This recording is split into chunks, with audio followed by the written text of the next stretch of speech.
And you are live. Thank you. Well, welcome everybody to the March 3rd Planning Commission. I now call this meeting to order. I'm the new chair, Alex Pine, and today we have members, Vice Chair Bob Waldman, Diane Butler, Teresa Rubio Dorsey, Tom Spakianudis, missing are Ben Sale and David Iams. Also staff, we have Tom Smith, Jackie Rouse, Eric Lashinsky, and our recorder, Kimberly Consoli, and from the City of Annapolis TV, Mark Hildebrand, who is our technical staff. And also on the line, we have Alderman Savage, I think we'll hear from later on. And Brian Adams, who's our city forester, is here. So before we get going, I want to just take a moment to thank, I know Ben's not here, but I wanted to thank Ben for his work over the last year plus for staying chair through our last project. That was I think really good of him to stay through the continuity, and I really appreciate that. And he did a great job. And again, welcome our new members, Teresa and Tom. This will be their first meeting fully participating in a new project. And with that, before we jump into the agenda, I wanted to take, if you'll allow me, a quick couple-minute diversion just to talk about two things that I think would be of interest for the public, just to reiterate kind of how they can participate. And so there's two pieces to this. One is submitting testimony. And so let me share the agenda here. And so there's two pieces. So on our agenda, always at the top, there's a couple of different links. Obviously, the YouTube commissions, Boards and Commissions YouTube channel, where this can be watched either live or after the fact. And then there's two other links. There's a Planning Commission comments page and the eTrack page. So first, for people who are interested in giving testimony, in order to keep things from getting out of hand, the way to do that is just to go and click this link, and that takes you to the Boards and Commissions page, and you can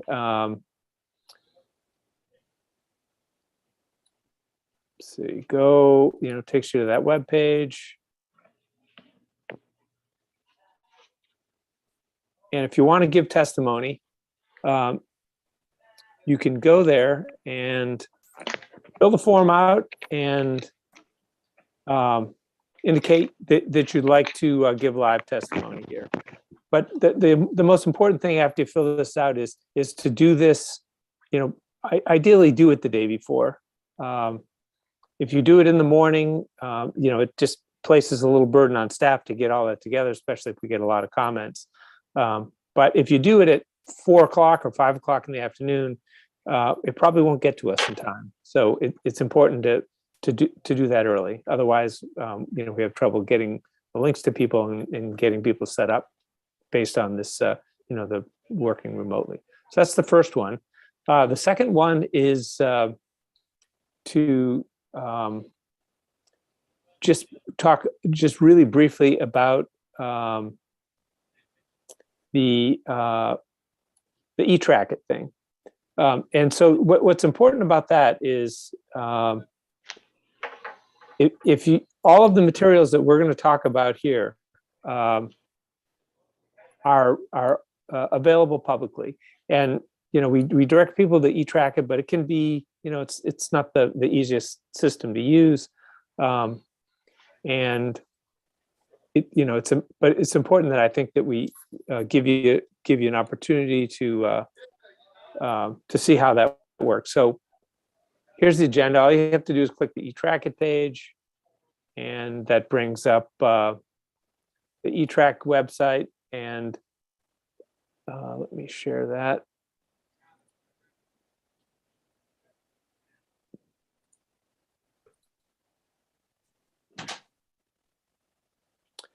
And so what you need to do is to go to the agenda and you get the project number. For example, what we're looking at today is SDP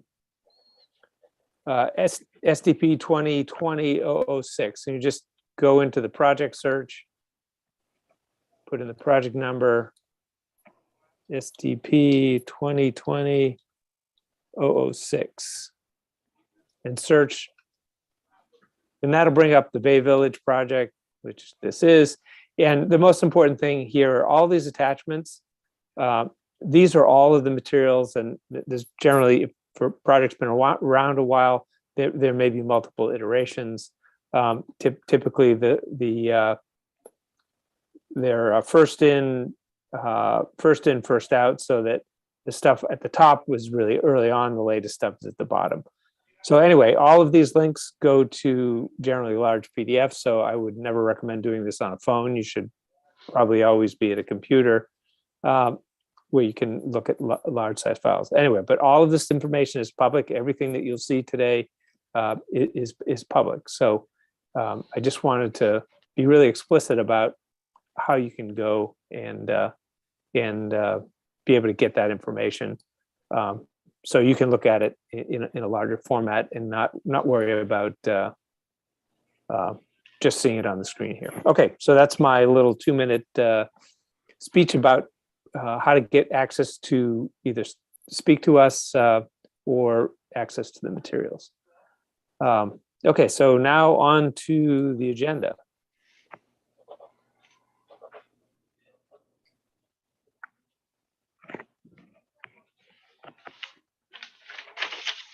Okay, so let's have the roll call. Mr. Klein, Present? Mr. Waldman, Present. Ms. Butler, Here. Ms. Rubio Dorsey, Present. Mr. Stakanudis. Here. That's all, Mr. Chairman. Great, thank you very much. Okay, first item is the approval of minutes, and let me share those. We had a couple of corrections today, but I think we're all set here.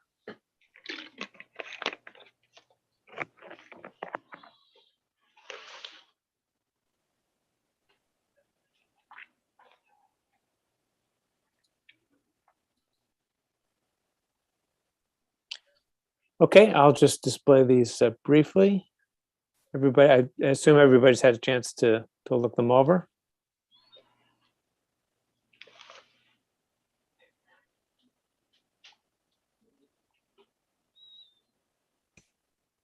It was really the public hearings for Village at Providence Point was really the full agenda.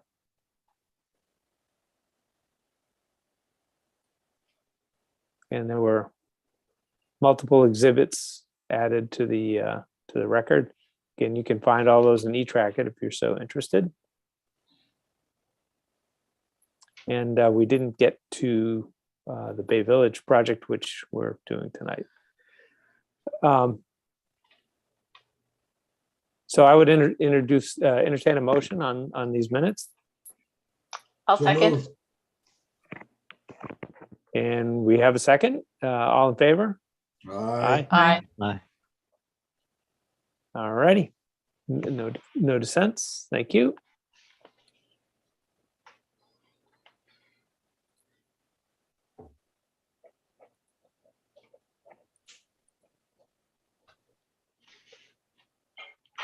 Okay. Approval of findings. We have the findings for Sailor's Key, and just for fun, I went and looked up how you pronounce Quay, and evidently all of the pronunciations you can think of are appropriate, although Key is listed first, but Key, K, and Quay are all acceptable for what that's worth.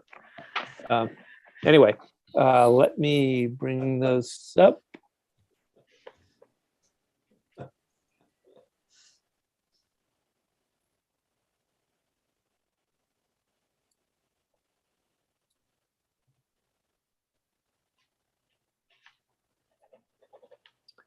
And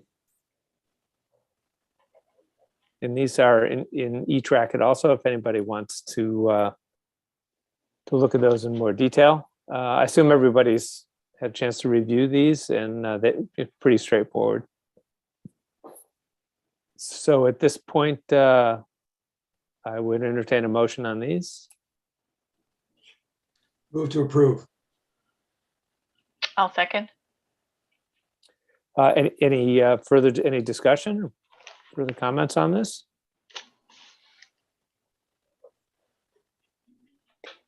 Hearing none, let's take a vote.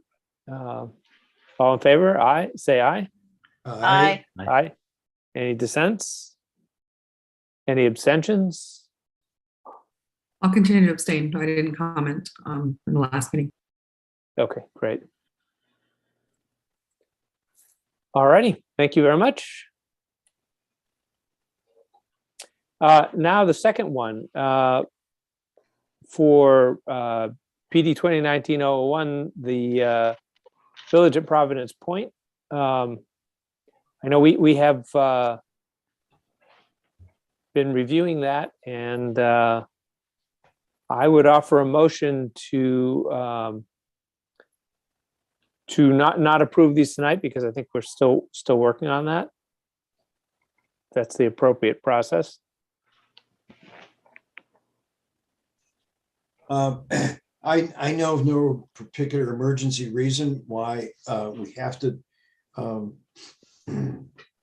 deal with these tonight. I do think that there's some work that could be done to sort of clean them up a bit and make them more readable. So I would move to sort of continue this item until our next meeting.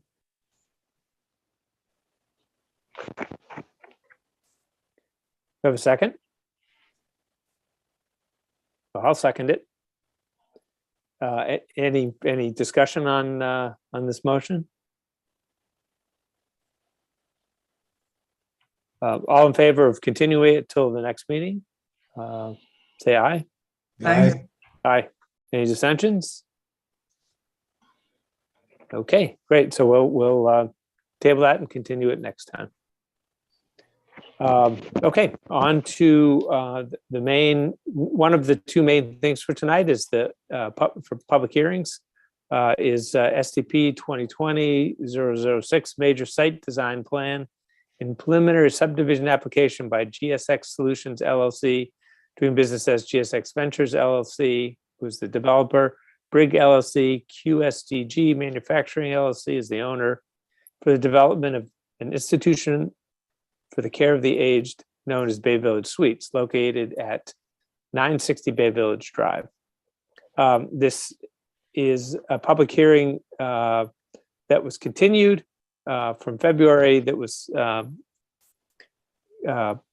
moved around on our agenda. And let me just first offer an apology to the folks who have been coming to the meetings the last few times, but we had, we really wanted to be able to do this justice and do the other projects justice to concentrate on those. So we're glad we can finally get to this now, and that you have our full attention. So at this point, I will turn it over to staff to kick off the presentation.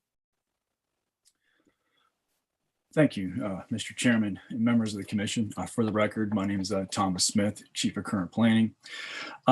This is an application for major site design plan review and preliminary subdivision to develop a 105-unit institution for the care of the aged senior facility. It's known as Bay Village Suites. The commission held a work session on this project back in April of 2021. I think most of you may recall that.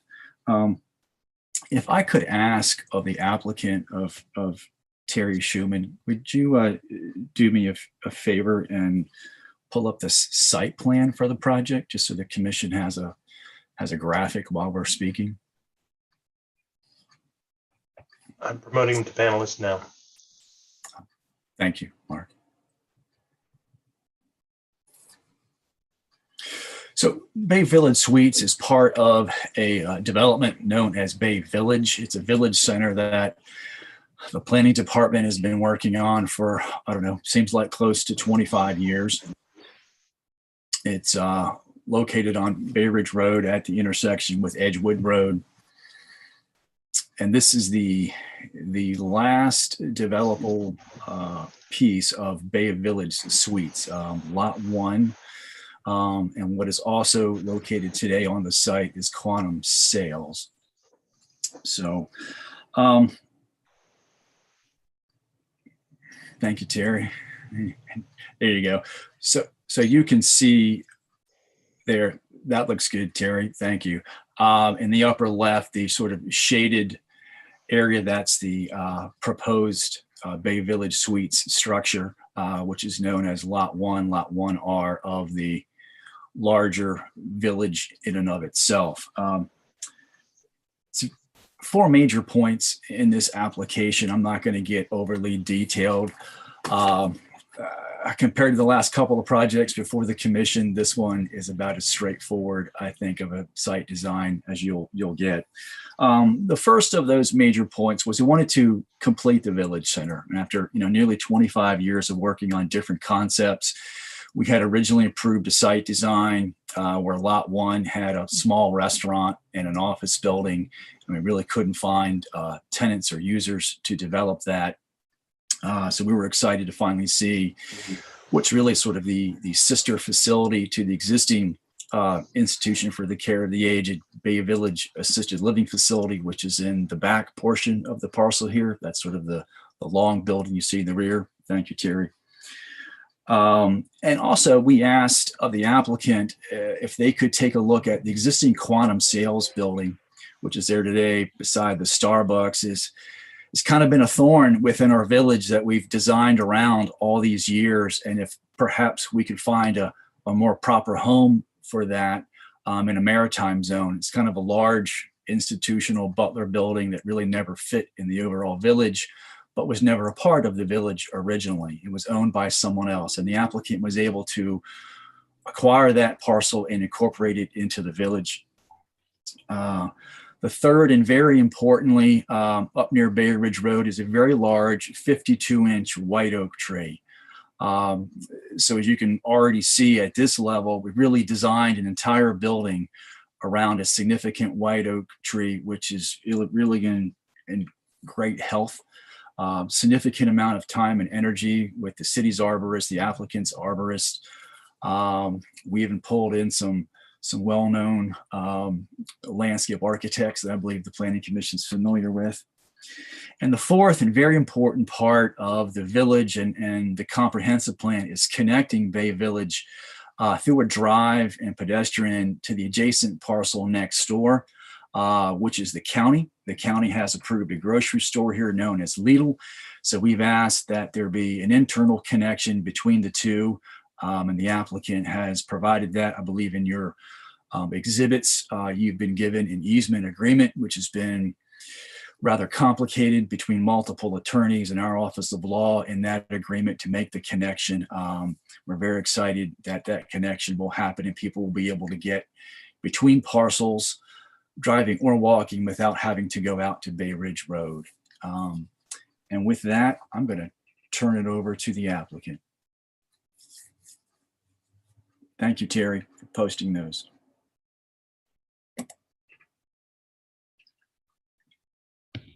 Thank you, Tom, and thank you, Mr. Chairman. I'm just going to give a brief introduction and then turn it over to our PowerPoint so you all can get a better look at the project. In 2020, September 2020, Ordinance 018 was approved that made institutions for the care of the aged and a permitted use on this site. We've been working diligently since then with planning staff and most notably with the community to try to come up with a project that works, that the city can be proud of, and that the community will be proud to have there. We actually had 2 community meetings. We had 1 live meeting during the pandemic. We had everything we could do to sterilize and keep people safe. And then Alderman Savage asked us to do another community meeting using his listserv, where he could reach all of his constituents. Most of the questions we got were, when can we move in? And then of course, as Tom mentioned, we had a work session. And thank you, Tom, for pointing out all the things that this development group has done to try to help the city and help ourselves to get a good project. Like you said, consolidating with the Quantum Sales property, the connection with Lidl, and maximizing the long-term survivability of the tree that's on the site. Anyways, we do have an outstanding team, and I'll turn it over to them right now.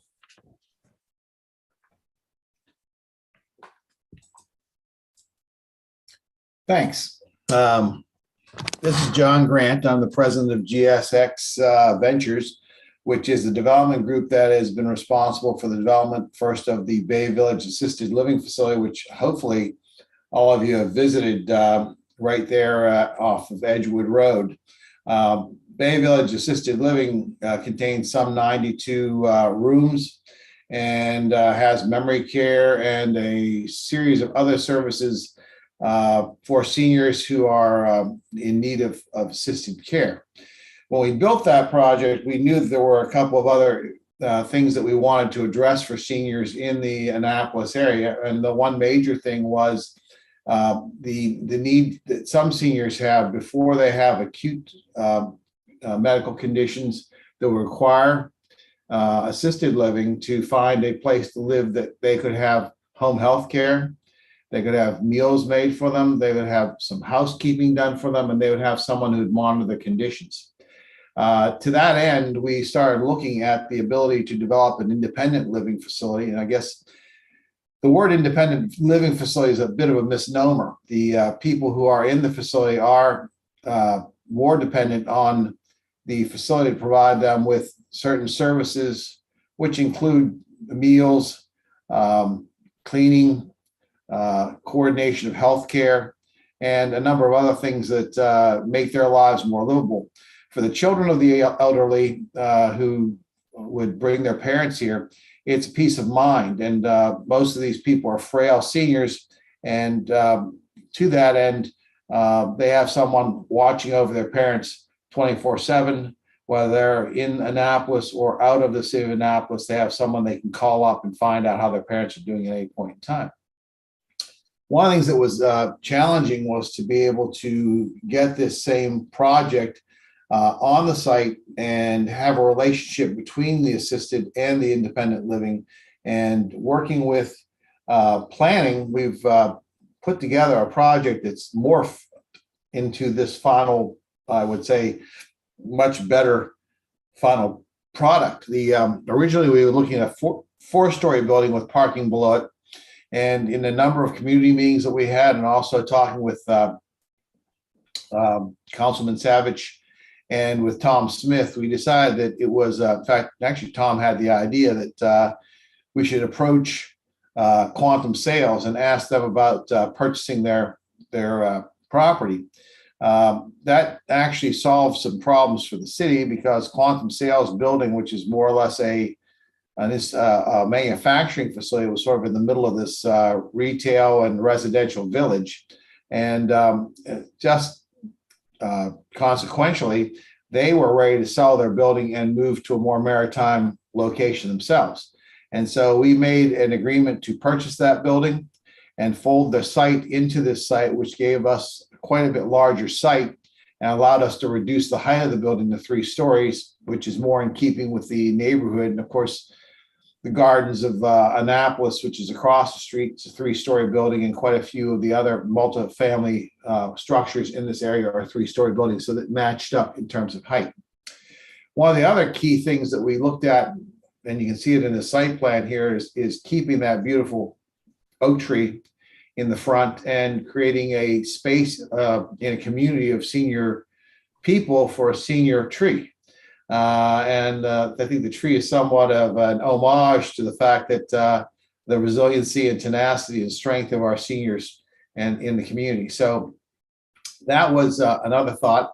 As you can see here, the relationship allows the people from both communities to walk to each other's community and use facilities. And we have integrated in there the Starbucks and the CVS, which are commercial facilities. One of the interesting things about it is in our assisted living, I think we have more people sitting on that porch that looks at the Starbucks, watching people drive through the drive-through every day. It seems to be a place where they take some great joy in viewing what's going on and who's coming through the line. So it's a very, very active community right now. And as soon as we attach to the shopping center, to the Lidl, I think it's going to be even more active and a great place for seniors to live. Next slide, please. One of the things that was really challenging was to come up with an architecture and a skin for this building that would be attractive and would meld with both Bay Village suites and also in the genre of the Chesapeake Bay. And so we went back to looking at a shingle style building with wood shingles and slate roof systems. We looked at a scale that was down to 3 stories, and we also looked at creating a very lushly landscaped area. As you can see in this rendering, the tree is sort of the focal point from the street. We have a drop-off area there, and we have done quite a bit of work with Shelley Wrench. We'll talk about her landscape plan a little bit more as we get through the project. But an important part of this is a central interior courtyard and lots of space along the front of this area. I guess if any of you have driven down Bay Ridge Road and looked to the right there, it's been sort of a menagerie of very distressed looking properties over the years. This project in combination with Lidl will make this a really beautiful vista along here when you're driving down Bay Ridge Road with our facility and with the Lidl facility and with the landscaping that Shelley's going to talk to you about that's going to be put in place. Next. So this is the front elevation, by the way, and that's the front entry to the building right from Bay Ridge Road. Next slide, please. In the middle of this complex, we have a generous courtyard, which is right off of our dining room with outdoor spaces and grilling areas. There's also a fire pit out there and quite a bit of space for seniors to be outside. One of the things we noticed when we were designing our project for assisted living is that seniors in our area tend to live a good deal of their lives outdoors, and it's important for us to provide for them outdoor space that they can sit in that's secure and is comfortable. And as you can see from this rendering, it's a pretty delightful space for them to spend time in and to entertain their families. Next slide. Looking from a different angle at that same courtyard, you can see the 2-sided fireplace and also the fire pit. And you can see on the left-hand corner of the big tree, that's how that courtyard works. Scale-wise, 3 stories with balconies.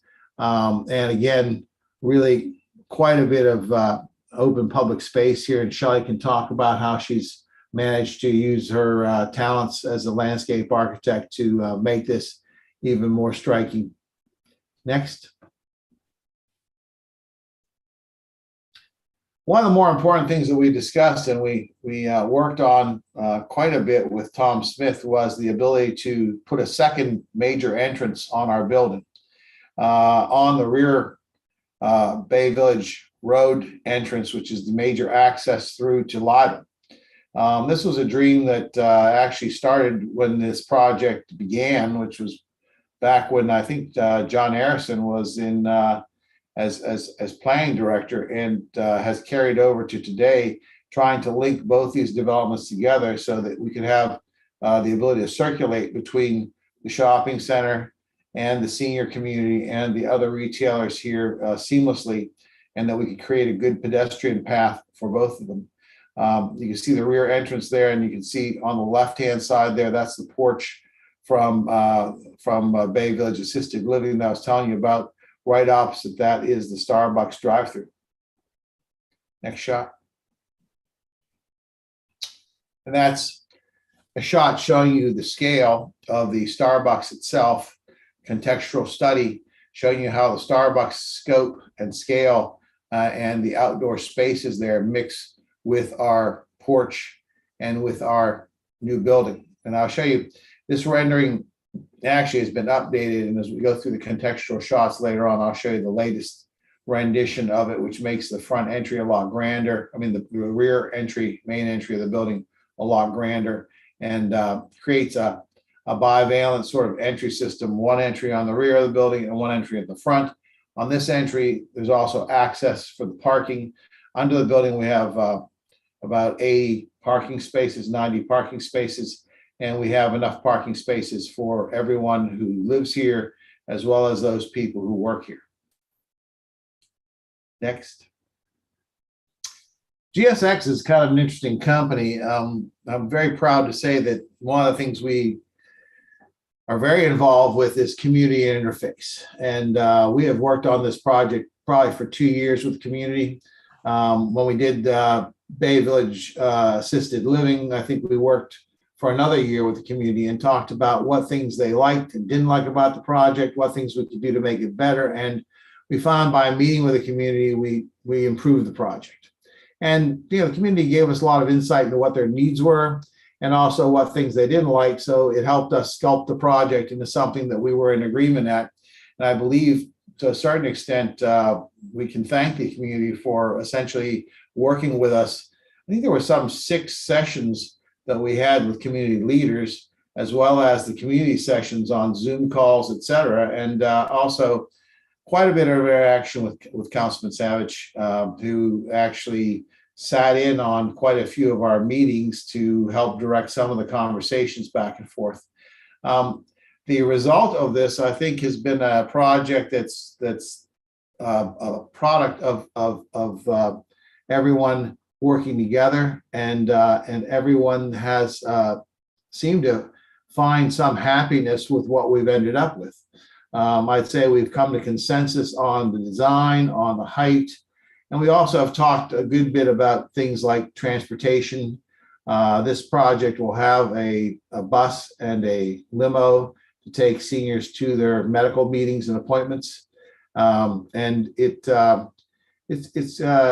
like I said, it's been quite a nice interaction with them. And then following that, we've worked with planning staff to convince Lidl to put the connection in. I think initially Lidl didn't think it was possible to do the connection.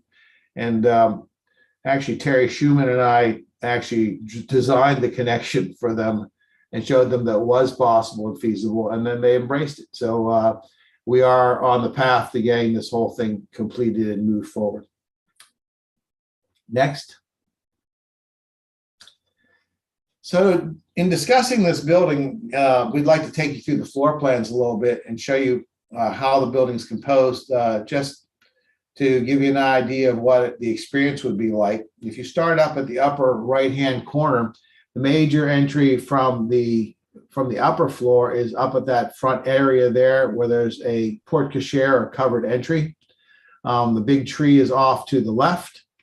And we have a series of community rooms, including a game room. Terry, can you bring your little hand down over there to the left? And all those brown areas are all common space. So there's a game room and a crafts room there that opens up on the outside.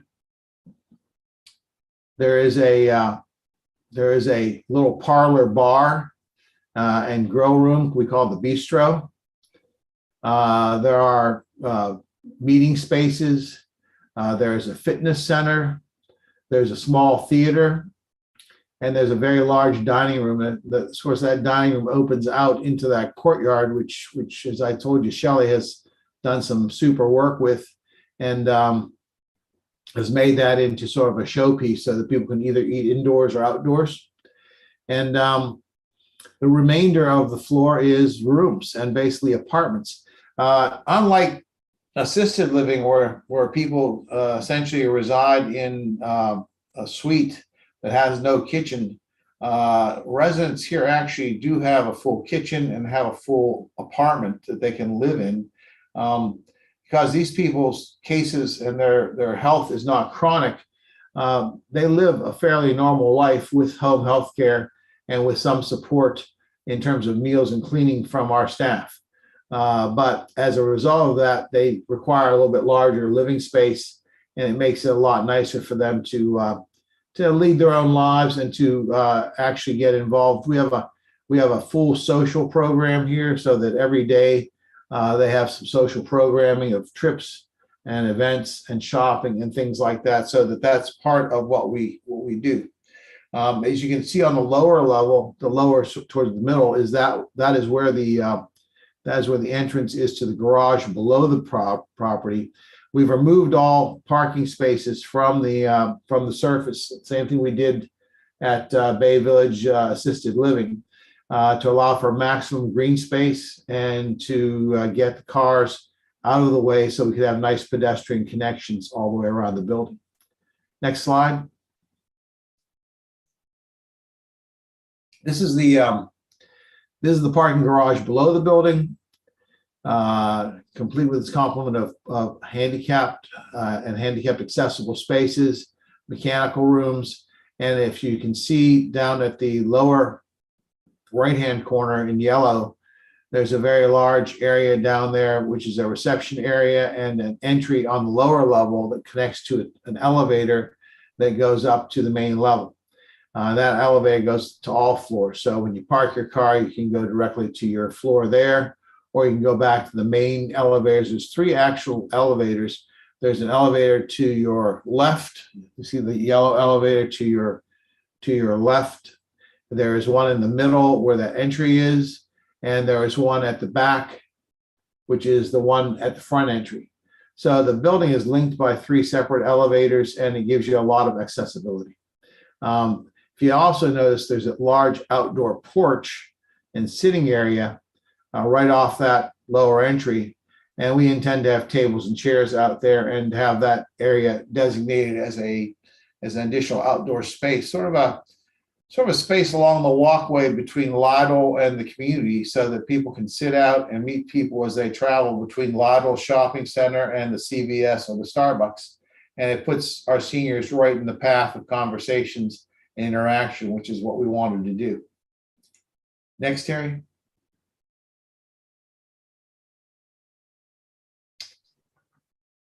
That's the first floor again. I think we already discussed that.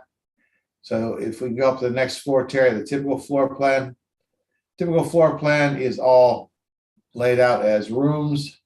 A quick question, what's the difference between the blue and the pink?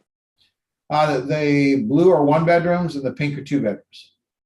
So in this type of housing, typically the majority of the people are living in 1 bedroom units, but we do have some couples that actually move in as well. And one of the interesting things about this is that the number of times in our other communities that we have around the country, people move into independent living and they may have a spouse who's in assisted or memory care, and this allows them to be on the same campus together and basically go back and forth between the 2 communities.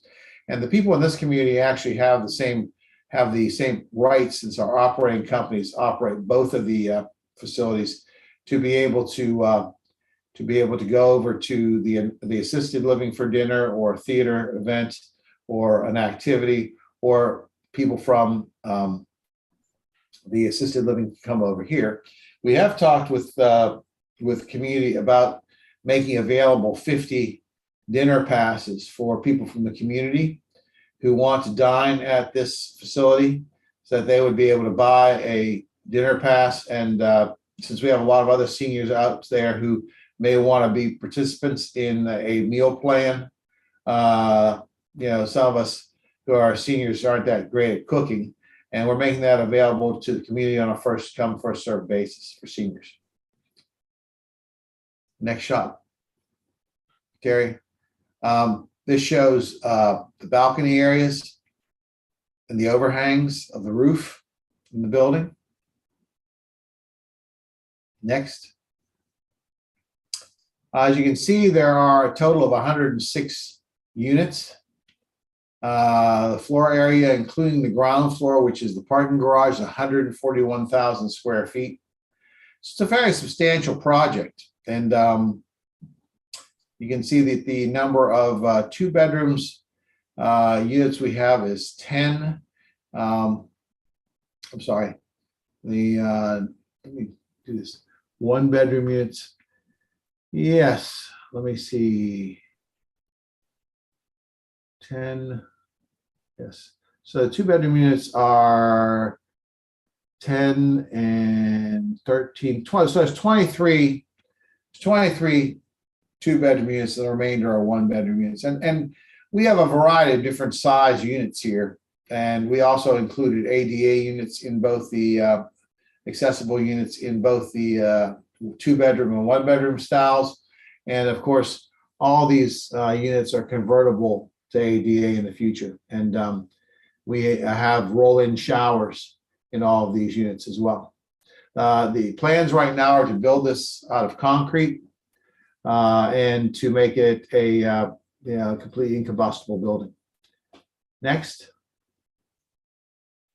So one of the things that we were concerned with, and one of the things that the planning was concerned with, was trying to put this residential building in a retail environment. And of course, the neighbors to these buildings are right now Starbucks and CVS, and our assisted living building at the back.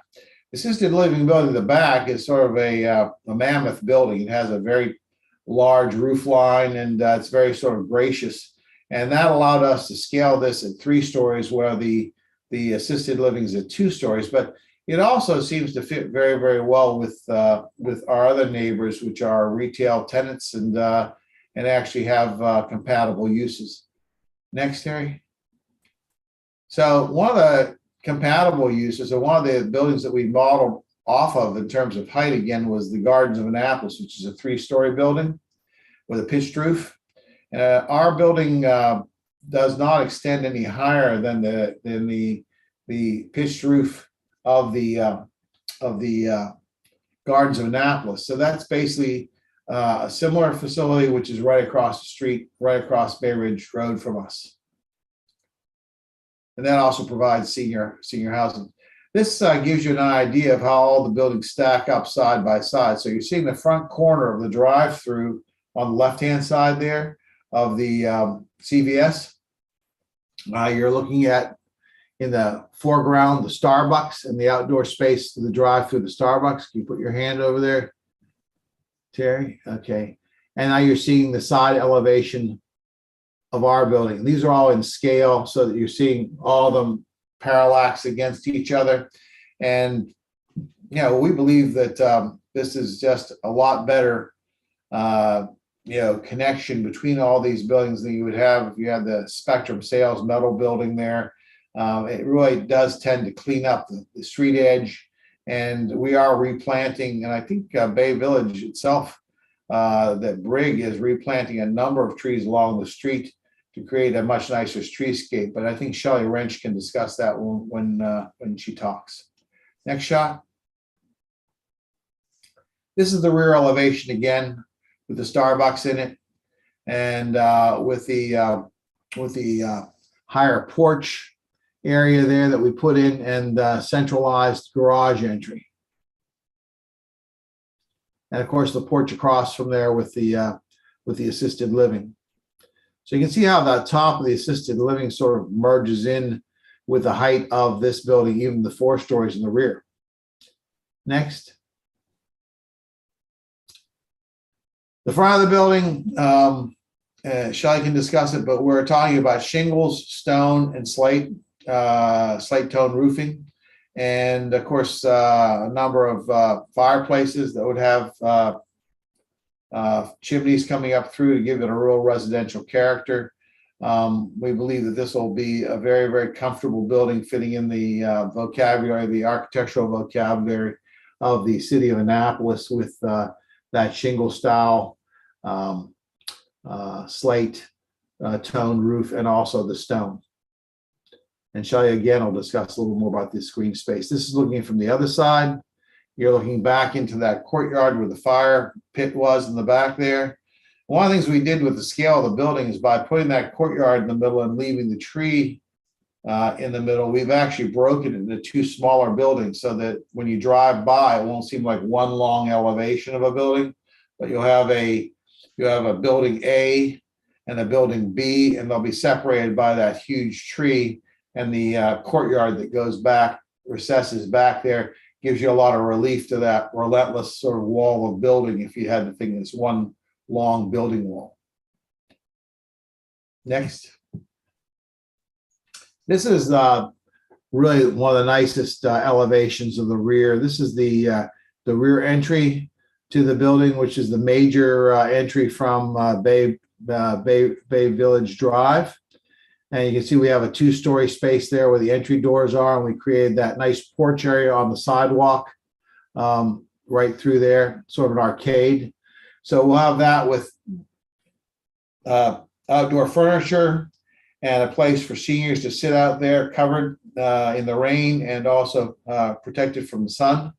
And it'd be a very, very nice place for people to meet each other as they walk across the street or as they walk on their way to Starbucks to get a coffee. So we created sort of a casual outdoor space to catch the breeze for people to sit and relax and enjoy each other's company.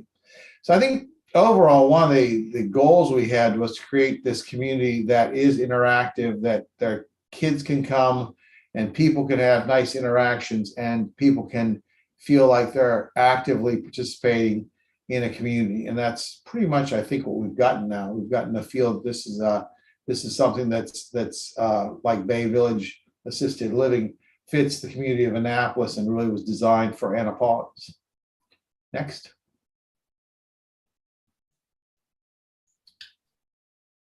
And I think I'm going to turn that over to Terry now. Is that right, Terry? Or Yep, that's correct.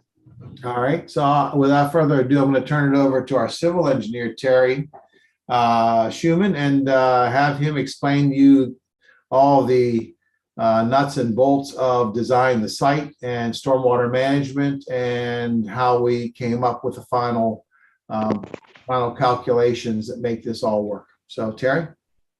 Good evening, board members. My name is Terry Schuman. I'm with Bay Engineering Incorporated. My address is 2661 Riva Road, Building 800, Annapolis, Maryland, 21401. I think we've talked, this is the overview, just shows you the overall layout where we are in relationship to the other buildings. I'll go to the next slide. Again, just an overall site. And again, this is Bay Village, right? 4 lots. The first one that was built was CVS. Then they built the Starbucks, and then they built the assisted living facility recently that was just completed. And then this is the quantum sales part that will be combined into our lot, the vacant lot, the last remaining lot in the subdivision. And the gray area just comprises that proposed lot. And I think the preliminary plat was also something that was submitted with your binder package, and that just shows essentially the combination of this lot and then common use access easements for the public down the Bay Village Drive. The other thing I wanted to point out here, just the city county line, it basically runs down Bay Ridge Road, and then when this was annexed, so it runs basically the perimeter of this site and then back up along Edgewood Road. So we're essentially, the subdivision itself is bounded on 3 sides by the county. And this is the adjacent property to the west that is the subject of a proposed Lidl grocery store. The other thing I just want to point out from this slide is just shows the stormwater management. So the stormwater management pond was built originally when the CVS was built. It's basically been serving as a sediment basin for the last 12 years. This was built approximately around in 2010. And then it was revised when the assisted living came in, because the assisted living came in and took a portion of that stormwater pond.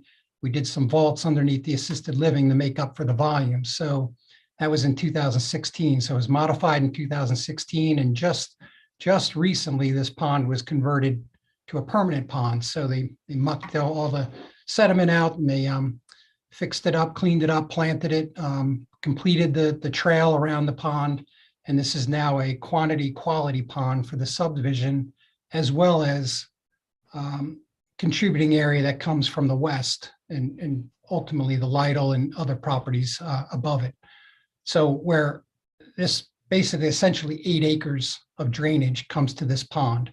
And then this pond outfalls in a closed storm drain system across the fire department property underneath Arundel on the Bay Road, behind the nursery, and then it outfalls in a swale that takes it through the park property and then back across Bay Ridge Road and ultimately to Lake Ogleton. With the next slide, this is just a real blow up of the site. More just to show you, this is the quantum sales triangular piece here that will be comprised into our property. And you can see, I mean, essentially Starbucks is all built. The Bay Village Drive was all built. Currently, right now, it's curbed. And you know, everything is derived access off of South Edgewood Road. This is a lighted intersection at Edgewood Road and Bay Ridge Road. And the other thing I just wanted to point out, you know, this is the tree, so the white oak large tree. That's the circular is really the tree location, and then this squiggly line next to it, that's the actual field located canopy or drip line of the tree itself.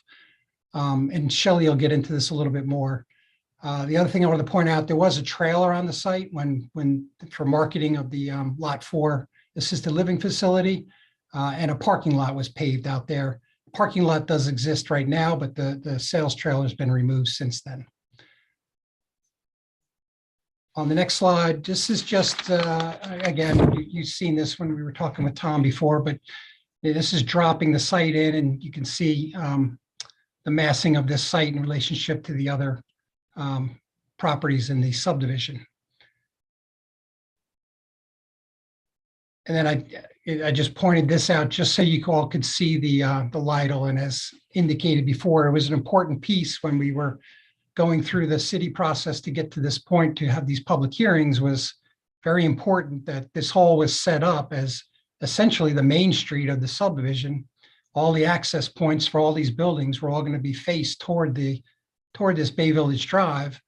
And it was important that we got that connection over to Georgetown Road. It was always envisioned that you could come into the site and walk through or drive through the site and back over to Georgetown Road. So it was very important for us to coordinate with Lidl. We did basically showed them how it could be done, and we redesigned this road. So essentially, as I said before, this road is built right now with curbing and pavement. And really what we're going to have to do to make it work and comply with the grades that Lidl was coming up with is we're going to have to pitch that road. So we're going to have to reconstruct that road and raise it up in elevation just so we could get a gradual slope between the two sites. So that is something we're going to do. We're going to pick up the portion of the road, rebuild this road, raise it up about 3 or 4 feet. And that will set it up for the connection into their site and ultimately out to Georgetown Road. This is just a blow up of the site plan. And again, I just wanted to point out, as has been indicated before, but we had an access point in the front. So again, this is a three-story building over top a lower level garage. So essentially three stories when you look at it from Bay Ridge Road, and then when you look at it from Bay Village Drive, it's 4 stories with the lower level.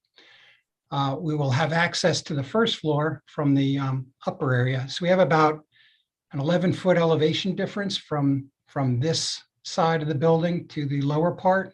So it worked out very well with putting a lower level access in the rear. Access would come down South Edgewood Road. The vehicles would come down Bay Village Drive and then into the lower level parking garage. And as I said before, we have a drop off. We have some handicap parking in the front. And then we have surface parking spaces along the parking Bay Village Drive that also serve the building. Just some site facts. Our property in total will be 1.82 acres. We are zone PM2, which again, John indicated is permitted. We have a proposed use that's permitted with standards as an institution for the care of the aged. We have 105 units being proposed. 105 units require the requirement is 0.75 parking spaces per unit, which would require 79 parking spaces for this facility. We have 79 total of 92 parking spaces, with 79 in the garage and 13 parking spaces in the surface. that make up the total of 92. So we meet the parking requirements as indicated before for the units, as well as the staff that'll be on the facility itself. We will be served by public water and sewer. There's public water and sewer in Bay Village Drive. So our sewer access is going to be off of Bay Village Drive. And then our water is actually off of the city line that's out in Bay Ridge Road, and it comes in this corner down here. I'm going to go on to the next slide. So from a stormwater management standpoint, as I indicated before, this was built back in 2010, the overall pond. That overall pond provided some water quality and quantity management for the whole subdivision. All the trunk lines were built and sized for the development of this site, as well as for the contributing area that comes from the west. So there's a main trunk line that brings the stormwater down to the pond, and then the pond, as I said before, has been converted over and is now basically providing water quality and quantity now for the subdivision. So from a stormwater standpoint, while there was stormwater quality in the pond, the rules have changed over the years. And as each of these sites were developed, they had to provide additional water quality for themselves. And the same is true for this lot. So we are proposing, we will meet the target 125% of stormwater management requirements that the city requires above and beyond the state requirements on this site. We'll do that with several stormwater management features. So in the front, we have some permeable pavement that we're going to put in on this drop-off area. We have 3 bioretentions that serve portions of the building. And as indicated before, so we have a parking garage underneath, and then above that, a portion of that parking garage is this courtyard. This is the amenity space, as well as green roof areas that will help stormwater management treatment of portions of the roof itself. The remaining roof area will go down to an underground vault that we have underneath the garage, the lower level garage, and it'll provide water quality with the use of bay filters, which are just filters that are putting a concrete vault and treat the stormwater. We also have a Filterra box out in the curb line. That's another stormwater management in a vault that will provide treatment for the access drive. Additional permeable pavement where we could do it in the parking spaces that we're providing along the drive. And then we're also retrofitting the curb line along Bay Village Drive to add another bioretention. So with all those facilities, we will meet the city's requirement and target requirement for 125% of the state requirements. This is just a grading plan, and I think with that said, I pretty much completes my presentation, and I'll hand it off to Shelley to talk about landscaping. Thank you. Thank you, Terry. I'm Shelley Wrench, Annapolis Landscape Architects, 54 Southgate Avenue, Annapolis. Thank you, Terry, for talking about the site's civil underpinnings, the technical underpinnings of the site plan. And thank you, John, for talking about the architectural context. I'm going to just focus a little bit more on the landscape, starting with the central courtyard, which is really the heart of the project. It's the community meeting space. We have the several features there that I think will certainly attract people. We have the fire pit, the double-sided fireplace chimney that's attached to the building, and then also a grill, which creates an little bit of an outdoor dining space associated with the indoor dining rooms. You'll see green between the hatch pattern and the building wall. Those planters are raised planters with continuous seeding on the entire length of the planters. So there's literally the courtyard's about 130 feet by 60 feet, almost 8,000 square feet. So there's probably over 100 feet of seating walls. And as John Grant showed, the program includes significant site furnishings. So there's loads of places to sit. Those raised planters also provide privacy to the apartments that face out directly to that courtyard, which seems like a much more comfortable relationship with private living. We also have in the raised planting beds that also count as helping with the stormwater, a variety of material all the way from some small trees to a lot of evergreen shrubs, but we've also included some seasonal planting beds for the community to, I'm imagining that there might be a committee that wants to plant some vegetables. It's very small and contained, but something fun that we could do for the landscape. And the overall character of the courtyard, I'll show you some imagery in a minute, but we're actually proposing to use natural wood epay paving squares, some modular 2x2 foot tiles. And the reason that's kind of interesting is that when you think about the maritime flavor of Annapolis, you think about docks and wood paving, which is not something that you would typically see on a elevated on structure public feeling courtyard, but the wood paving really softens it, makes it more humane, I think. So the courtyard is really the heart of the landscape and the heart of the building. And then the divider to Bay Ridge Road is really the big tree. So what we've done is pause the street tree planting directly between the tree and Bay Village Road, just so you get a little bit more of a glimpse of the tree. And we've really at the, just something that we've learned from all of our conversations with the arborists in the city is we've taken out all the site programming underneath the tree just to really just minimize disturbance completely under that tree. So we did have elevated boardwalk walkways that connected to Bay Village Road, but we've removed those elements in an effort to minimize any risk to damaging the tree. It's set quite a bit back from Bay Village Road. So when in the scale of the landscape, I think the tree is really going to accomplish is dividing the two building masses. So as John Grant suggested, the buildings from when driving down Bay Village Road, I think it's going to clearly appear as two buildings, but even though it's one building. So then we've got the really a traditional streetscape on Bay Village Road with adding 5 shade trees. And then as you move around the building, you can see that we've really planted every square foot that was available for planting and integrated, maximize as many trees as we could on the site, and then also just a full complement of ground plane planting. So with that, please go to the next slide.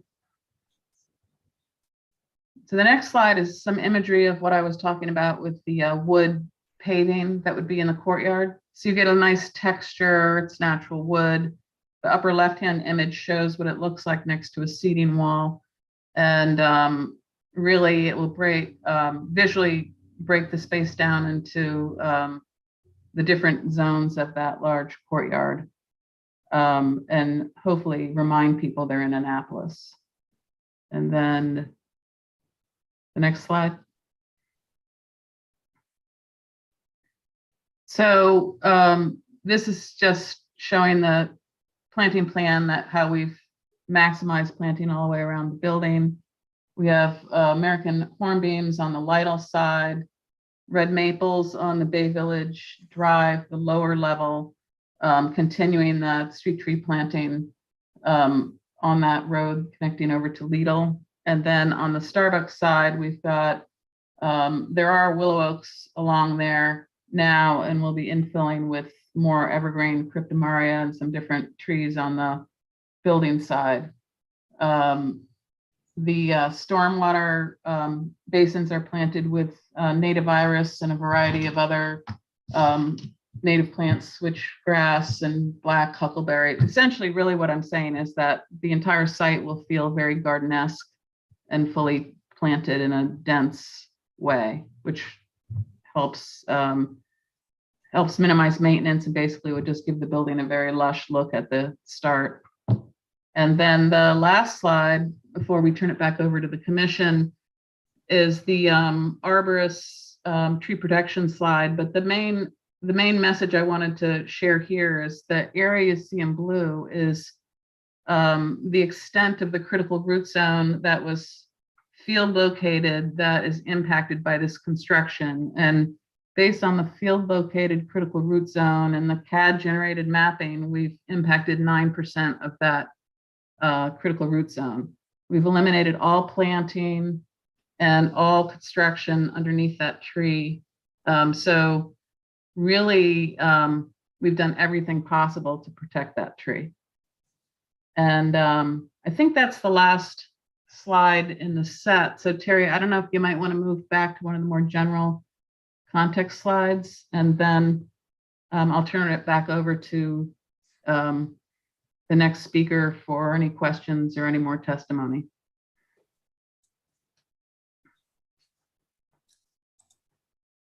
I think that's me. So thank you all for sitting here and listening to us talk to you about Bay Village Suites. You know, GSX has been around for around 15 years, and we have been working with seniors, at least I've been working with seniors since 1988, which is a long time to work with seniors. But we think this is probably the best project we've ever done in terms of providing buildings, both the assisted and the independent living facility that meet the needs of seniors and also meet the needs of a specific group of seniors in Annapolis. I was proud to be a resident of Annapolis for 33 years, and I think a lot of things I learned about living in Annapolis, I tried to integrate in the design of the building, especially the outdoor spaces and the design, the skin of the building. Also, I have to say that we've been really honored to have so much community interface with people from the community and with councilmen and with Tom and his group that really helped us create a project that I think everyone likes. And we think we will have some pretty good positive feedback from the community once this thing gets built. But I don't know if there's anything else, John, that I should add. No, I think you've summed it up very well. And so we're open to questions and comments, and we'll go from there. Unless Great, the chairman would like to hear from Alderman Savage. Well, let's ask the commission members if you have any particular questions while the presentation is fresh in our minds. I have a few, but I'm sure other people will have some. And so anybody who's ready to chime in with questions, go right ahead. Well, I have a few. This is Diane Butler. Mr. Grant, I just wondered whether there was any way that the architecture for this project could match the architecture of the Bay Village Assisted Living Facility. It seems so drastically different than what's there, that architecture vocabulary of Annapolis that you were that was discussed doesn't seem to mesh very well. Was that by design to make it look like a completely different facility? Actually, the materials will be exactly the same. The shingles and the shingle style exterior. So maybe the renderings aren't communicating that as well as they should. But no, actually, this is more of a vertical building. Now, of course, we were constrained by roof heights here. We couldn't really do the large generous roofs that we did on the assisted living, the 2-story assisted living, which those roofs are really 3 stories high. So it tends to make it so that you've got a 3-story building with a roof line that can only be so high. Sometimes actually, I think in the zoning code, they don't allow you to do some of the roofs and the follies that you really want to do to create some of those generous roof sections and views that you get from the assisted living, which has a 2-story building, but it has a huge roof profile, which makes it seem like a big country club. So if that building is more of a country club, this building is more of a residence or a mansion next to the country club, and that's sort of the way that we think of it. And that sort of, as an architect, that's what I was thinking of when I was sketching this thing out. And is there some minimum number of units that make this financially viable, under which, you couldn't go? 106 units make this financially viable.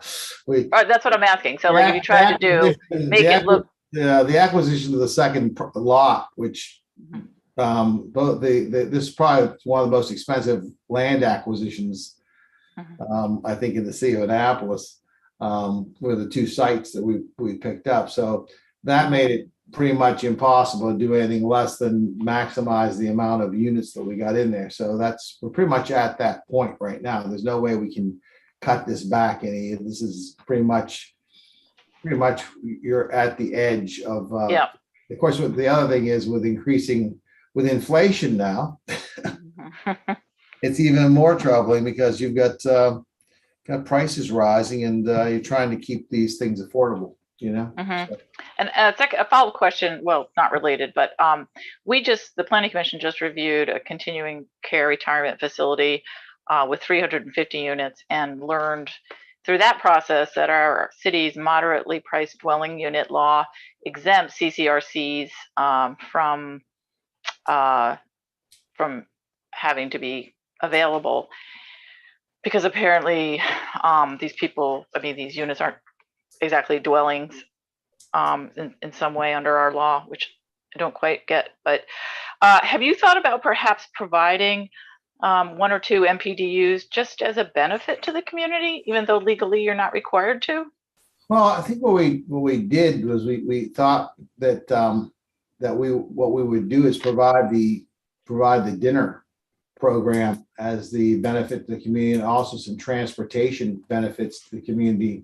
The problem really is, Ms. Butler, is that you have food service and you have people on staff who are providing services beyond which, if you're providing a housing unit, that's one thing. You have a fixed price, but the price of providing personal care and services to people far exceeds the price of the building. In fact, when you look at the price of a mortgage of a building, the price of your staff is about 2 to 3 times as much as the mortgage is.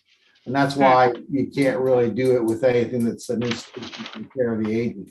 So, and I think it's kind of astounding because I didn't realize that when I first got into this business, and I watched as time went on and prices went up in terms of nurses and caregivers.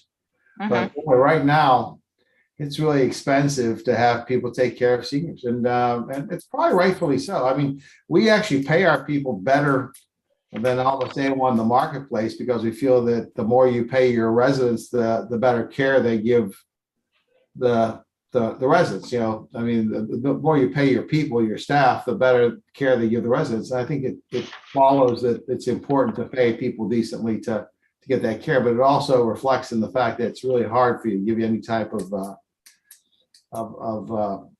benefit other than maybe food and transportation and things like that. That's already there, and we have made that overture. Got it. Thank you. And then just two quick follow-ups. You just talked about jobs and how you will pay your staff well.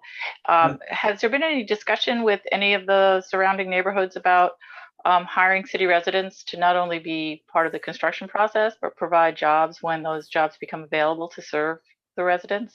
Well, I think you can see from our existing project that we hire from within the city as much as possible, and we advertise that way. I wish we had one of the people, or John Deegan or some of the other people who actually are running our facility over there to talk about that. But also, one of the other things that's kind of interesting is that our partner in this project is Reliable Contracting. And I don't know if you're familiar with Jay. Oh boy, yes we are.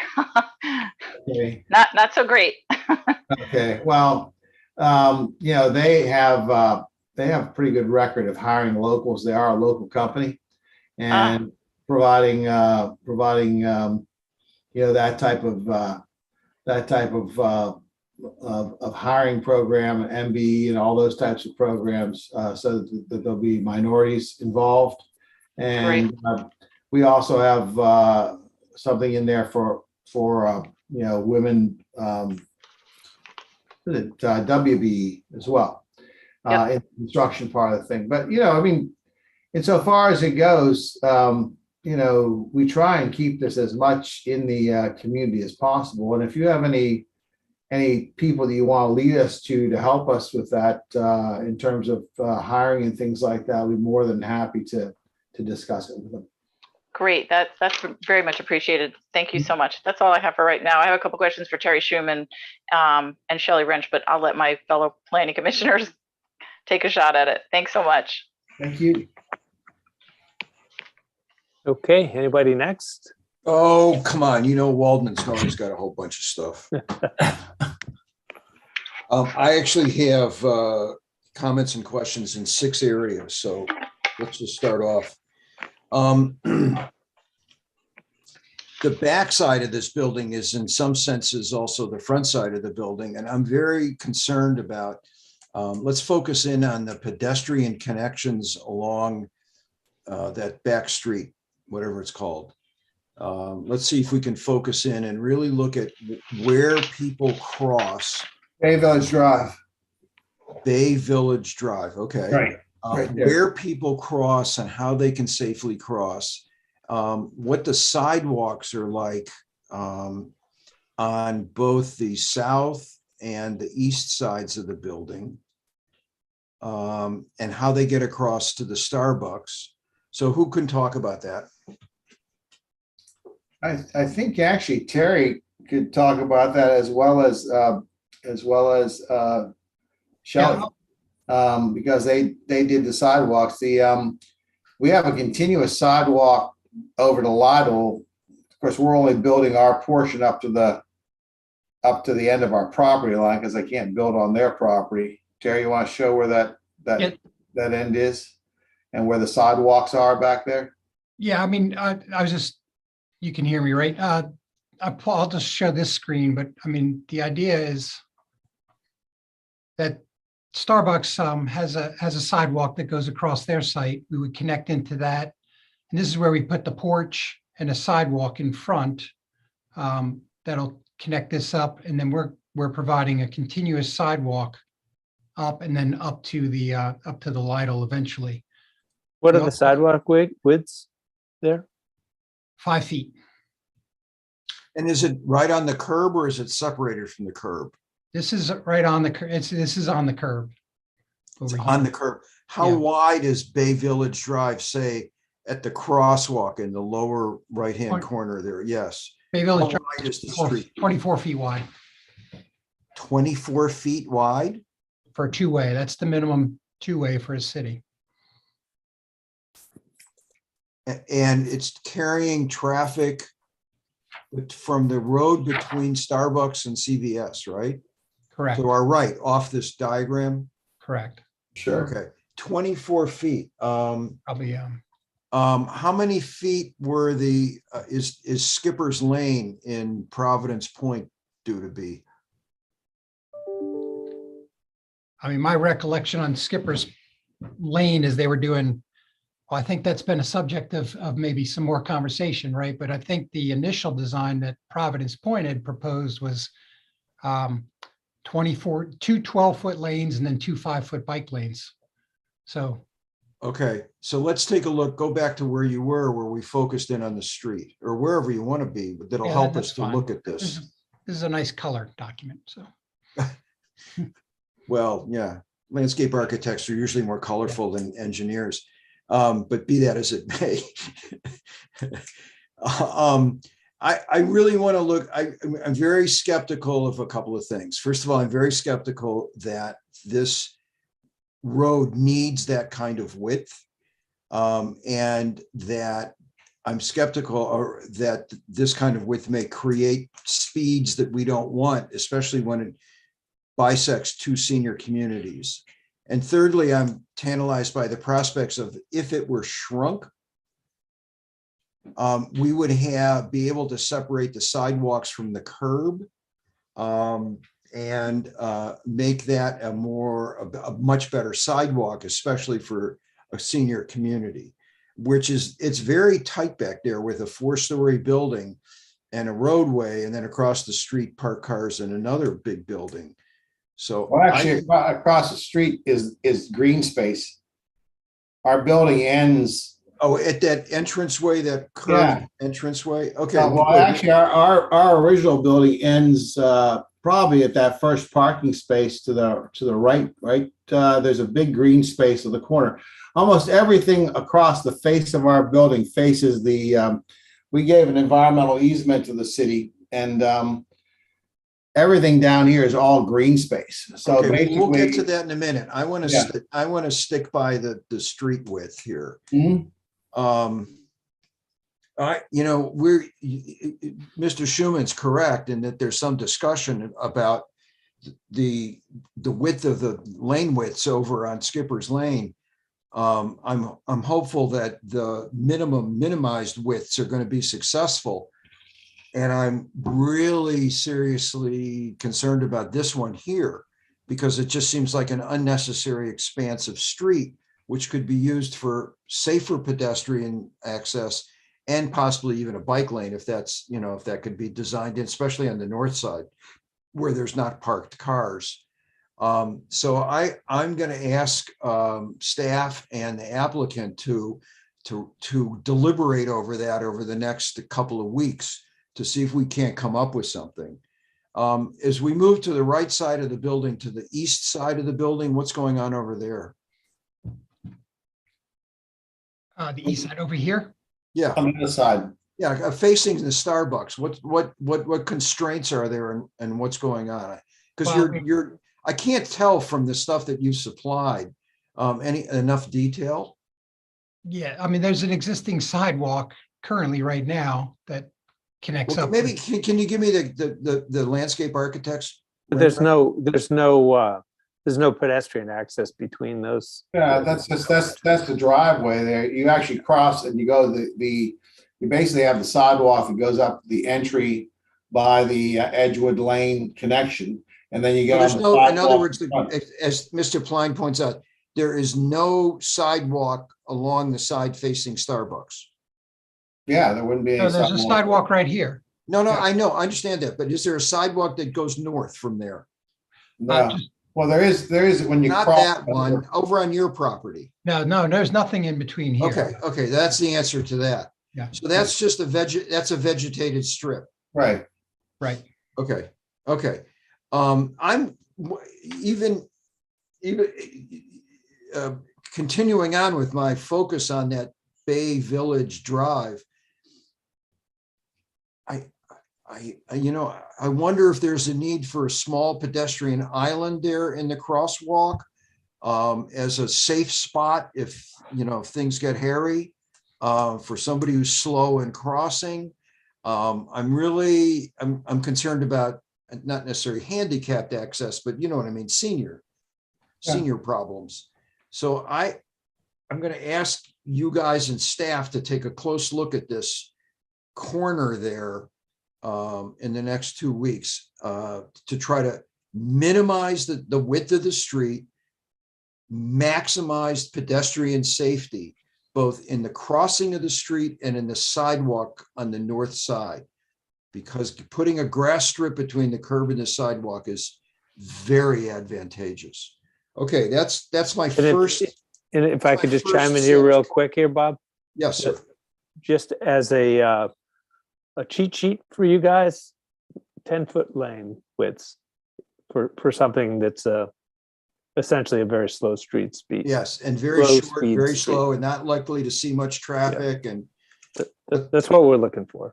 10 Will feet. do. And we agree with that completely. I mean, the thing is that if you put a 4-foot island in the middle there, or a flat island that you walk straight across with a nosing on both sides, it becomes a street calming device that slows people down because they have to, pull right in there. So as far as the applicant goes, you want to make that street tighter, I'm all for that. That doesn't bother me. Really, I think it's a matter of whether staff is comfortable with tightening that connection down.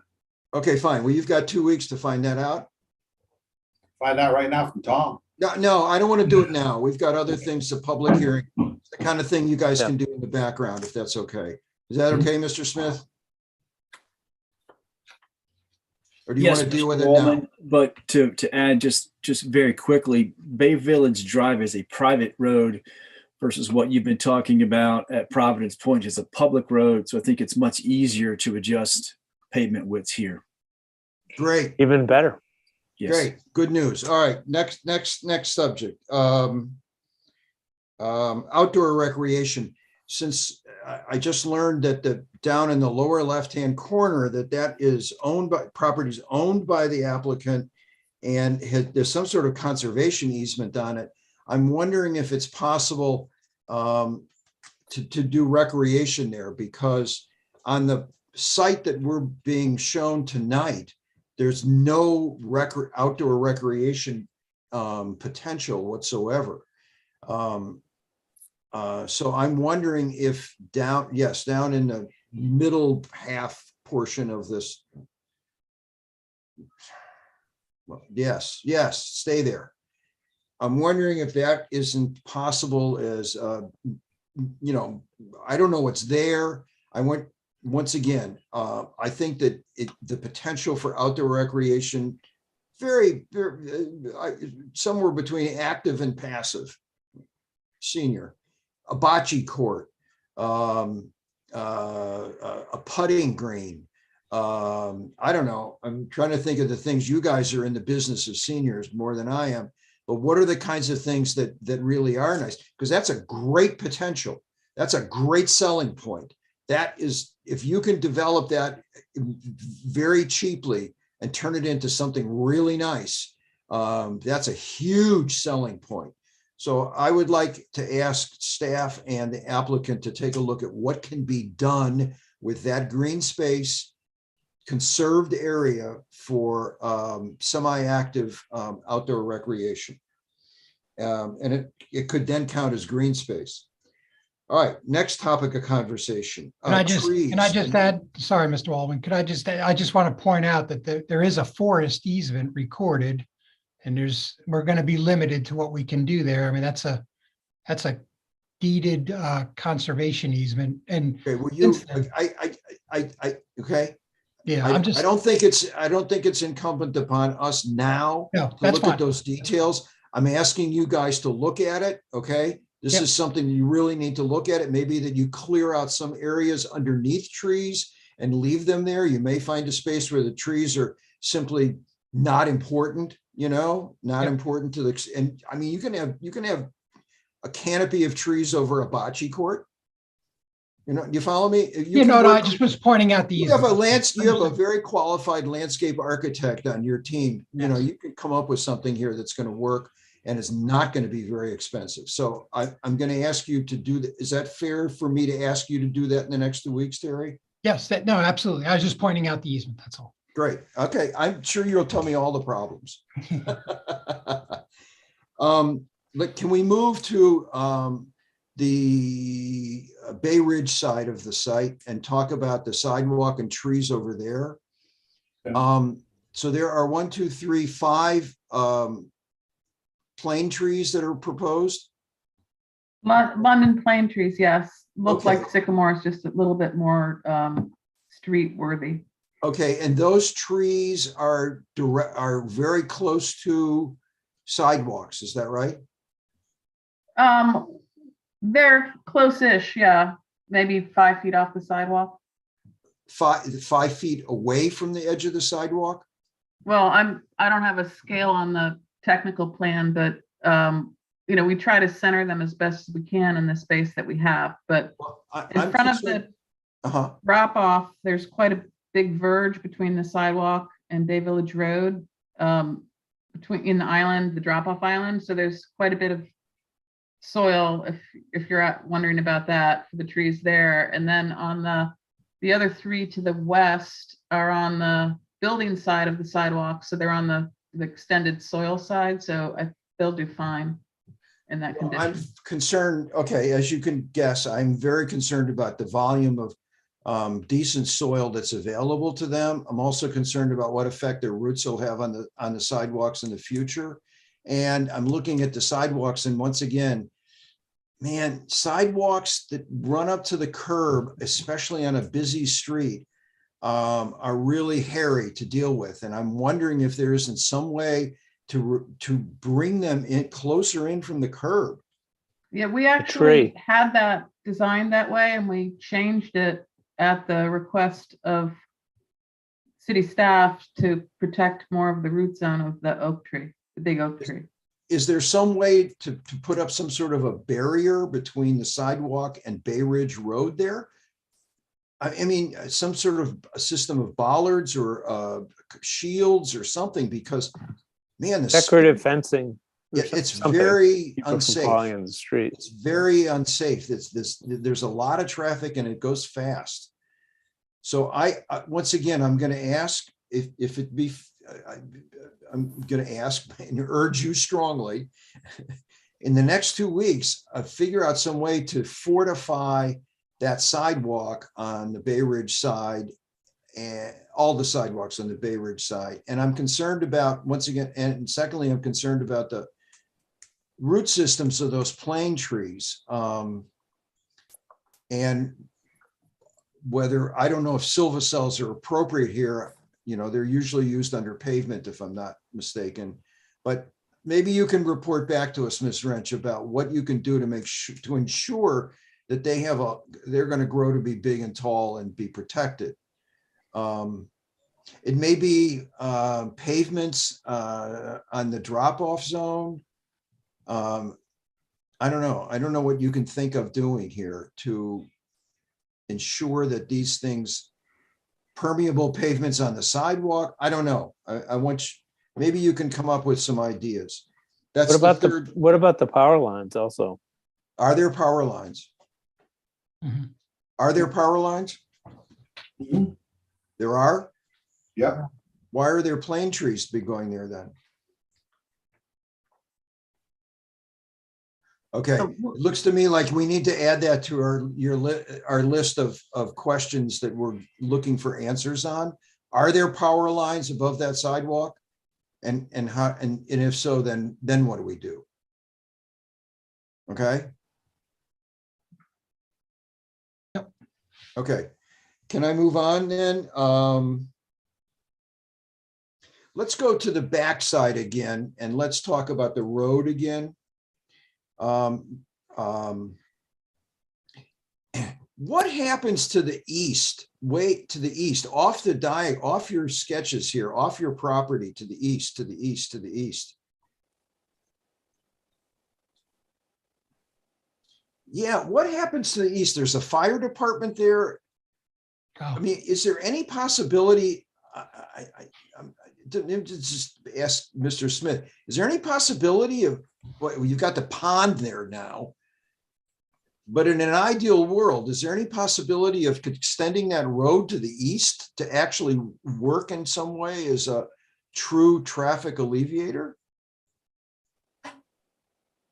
That's a really good question, Mr. Waldman, because everything to the east is county land. Oh, You're Okay. right. You're surrounded on 3 sides by Anne Arundel County. all right. I give up because there's the obvious opportunity. But Bob, I agree. Wouldn't that be nice? It sounds like the county's very easy to work with, and that you have, they have a good relationship with them. So, I mean, that's what people have said in the past. If it's not true, I haven't heard. But I think you're right, Bob. That would be a great thing to do. It'd be a relief road of sorts. Well, it would certainly, right. We'll see. Tom, if you could give us some sort of an idea, a little, a 10 or 15,000 foot view of things as to what's going on there and what the possibilities are. Next time, it would be really appreciated. There's a big elevation change there, by the way. Between Yes. the fire station and the surface of the CVS. It's almost 8 to 10 feet drop. Okay. So it would be difficult to make that connection. Okay. Especially I guess this may not affect you and what happens with your application. This affects our long-term thinking about this stuff. But so I'm asking for that information on kind of a future planning basis, perhaps. We'll see what can happen. All right, so that's one thing, the connection east. I want to go now, let's go back to the landscape architecture drawing. And let's take a look at that tree and how it fits in there. Because, you know, our experience with these major trees in the middle of, or even on the edges of development building sites, and sometimes even far away from the building site, our experience with saving these trees is not very good. And I'm thinking of three circumstances in the city, and there may even be a fourth, but I'm thinking of the giant oak tree that was in front of the MRE property on Giddings Avenue in West Annapolis. I'm thinking of a big tree that was behind that bank building in Eastport on, what is it? Whatever street. We know what we're talking about. Behind Blackwall Hitch. There's the giant tree that was in front of the Friendlies off of Forest Drive and going back to that large residential development and so forth. Those three, if I can think of another, I can't at the moment. And our experience is not very good with saving these trees. Oh, and the fourth one is the one downtown next to the rec center where there was a significant amount of root pruning and so forth. There's a very nice townhomes that are around it off of a Compromise Street. And our experience isn't very good with saving these big trees. And so maybe we could find out, get some idea of what the failures are due to, so that we can take a look more closely at this one. Because what's going on with this one is you're doing two things. You've got construction very close to it, major construction very close to it. You've got moderate construction to the north of it. And you're changing the whole ecology of the place, because you're going to change all of the winds and all of the moisture and all of everything else that goes on, you know, that this living organism needs to continue on in its, you know, its habitual ways. And you're just tightening up to the quote root zone drip line as tightly as you can. Now, there was an interesting sketch that was shown earlier, which showed the intrusions into the root zone and a calculation that it was only 10%. Yes. Now, one of the things that strikes me is that corner of the building at the main entrance is the most obvious intrusion. And you've got a huge amount of construction that's going to go on there. And you're going to want tractors and bulldozers and pile drivers and cement pourers and guys walking all over the place. I mean, that ain't small potatoes. And so one of the things that strikes me that might happen that would be in connection with the architecture is significantly rounding the corner of that building. You would change all of the configuration of the apartments above it. But they might really enjoy having rounded windows, bay windows going around the corners of their apartment, looking out into the world. I mean, that is the most significant intrusion into this tree, which you're going to great extent to save. And so if you change the architecture and then think about it, when I saw that contextual drawing and I saw that square protrusion of the entrance building there, I began to think, is there some way to modify that corner and still make it look really, really sexy? And I think that, like, you know, a lot of glass and round it and draw it back as far as possible might be part of the solution. But I am extremely concerned about what you're doing to this tree. And I don't know what the specifics are on the north side, where it's beginning to confront the sidewalk. And I'm not too concerned about planting plane trees there. Now, they'll get along with each other. But I'm very concerned about that. And the possibility of using permeable paving on the sidewalks may in some way mitigate the intrusion. I don't know. You know, maybe that the arborist or somebody needs to talk to us about this. But what plans are being made to protect the tree prior to and during construction? What sorts of root pruning, what sorts of protection, what are you guys thinking of to protect this valuable resource? Well, I will say that we're planning on sheeting and shoring along the line there where Terry's showing the hand, so that the building construction will be held on the building side. So there won't be tractors driving over that protected root zone. It'll be fenced off with the chain link fence, like all of the kind of higher level tree protection details that we all work with. The sidewalk on Bay Village Road, we have a root mat underneath the sidewalk, so that will eliminate the need to actually cut those roots. It's still an impact to the roots, but it's not as much of an impact as cutting the roots. And then I'd just say that that canopy of that tree, that oblong shape of the canopy it's like that from years of being cut due to the overhead utility wires. And all of the standard fertilization and crown pruning, all of those things are embedded in these documents. So that combined with only having mulch underneath the tree, not having really any planting underneath the tree or any site elements within that zone, I would just say that we've kind of upped the level of tree protection from the 4 examples that you've shared. Not to say that any of us can predict the future, but we're doing everything we possibly can to save this particular tree. Well, Mr. Grant, I'd like you to think about modifying some of this, because I can't imagine how you're going to construct that whole face of that building without getting a lot of stuff in there, either on the right side or the left side of the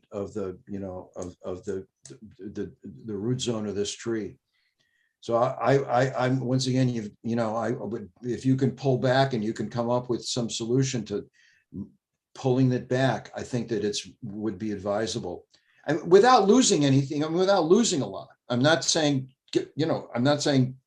saying modify it. If you drew an arc across the corner of that thing, and yes, you'd lose some floor space in every one of those apartments, but you'd also make these really, really, really nice bay windows, and the vision of this thing from the street would be great. Anyway, those are my thoughts on it. Ms. Wrench, where in the notes could, oh, I see, tree protection plan, and it's all in fine print on that page? Yes, this whole page is dedicated to protecting that one tree. All right, I'll take a look at it. I think that's enough for me for now. Thank you.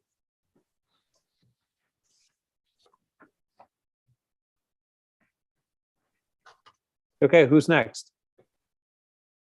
I have a few questions. I may have missed this in the submittals, but is there a count for what the anticipated full occupancy is, whether that be for both tenants and staff? I'm looking at the potential proposed, looking at the proposed parking. Good question.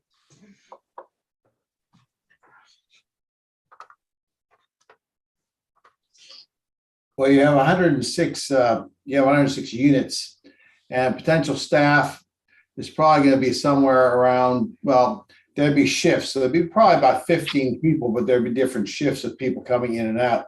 One of the things you should know about independent living, Mrs. Dorsey, is that most of these people don't have cars. The reason they're here is because the reason we have vans and limousines is that they mostly leave their car. So basically, if you look across country, you'll see that maybe somewhere between 50 and 70% of these people might have a car, and most of the time those cars are just there as something to drive to a grocery store to get food. But typically they're of the age of about 87 into their 90s. So they're not really living on their own anymore, and most of them are having home health care come in for them. So that may give you some idea of how we're doing it. But I can turn that over to Terry to talk about the number of parking spaces and how to meet our requirements, Terry. Yeah, well, I mean, the city requirement is 0.75 spaces per unit, which kind of goes to what John just said, right? 50 to 70% of them have cars.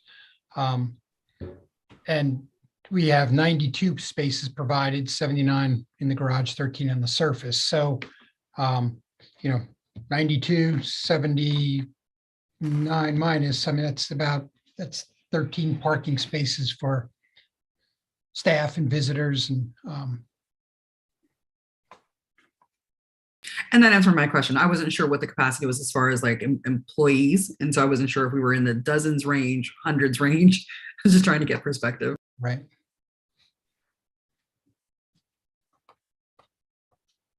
That's all I have. The other comment that I had was along regarding the sidewalk along the adjacent to the street as well. And so that's been answered and addressed. Thank you. Tom, do you have any questions? I was wondering if there was what the cost of the units might be. Have we touched on that at all? In terms of the rental, they're not for sale units, they're rentals. Okay. Typically, a unit like this will be renting for anywhere from $4,500 to $5,000 a month, including all your services, including your food and your and any type of cleaning services and care, and your programs, as well as your parking.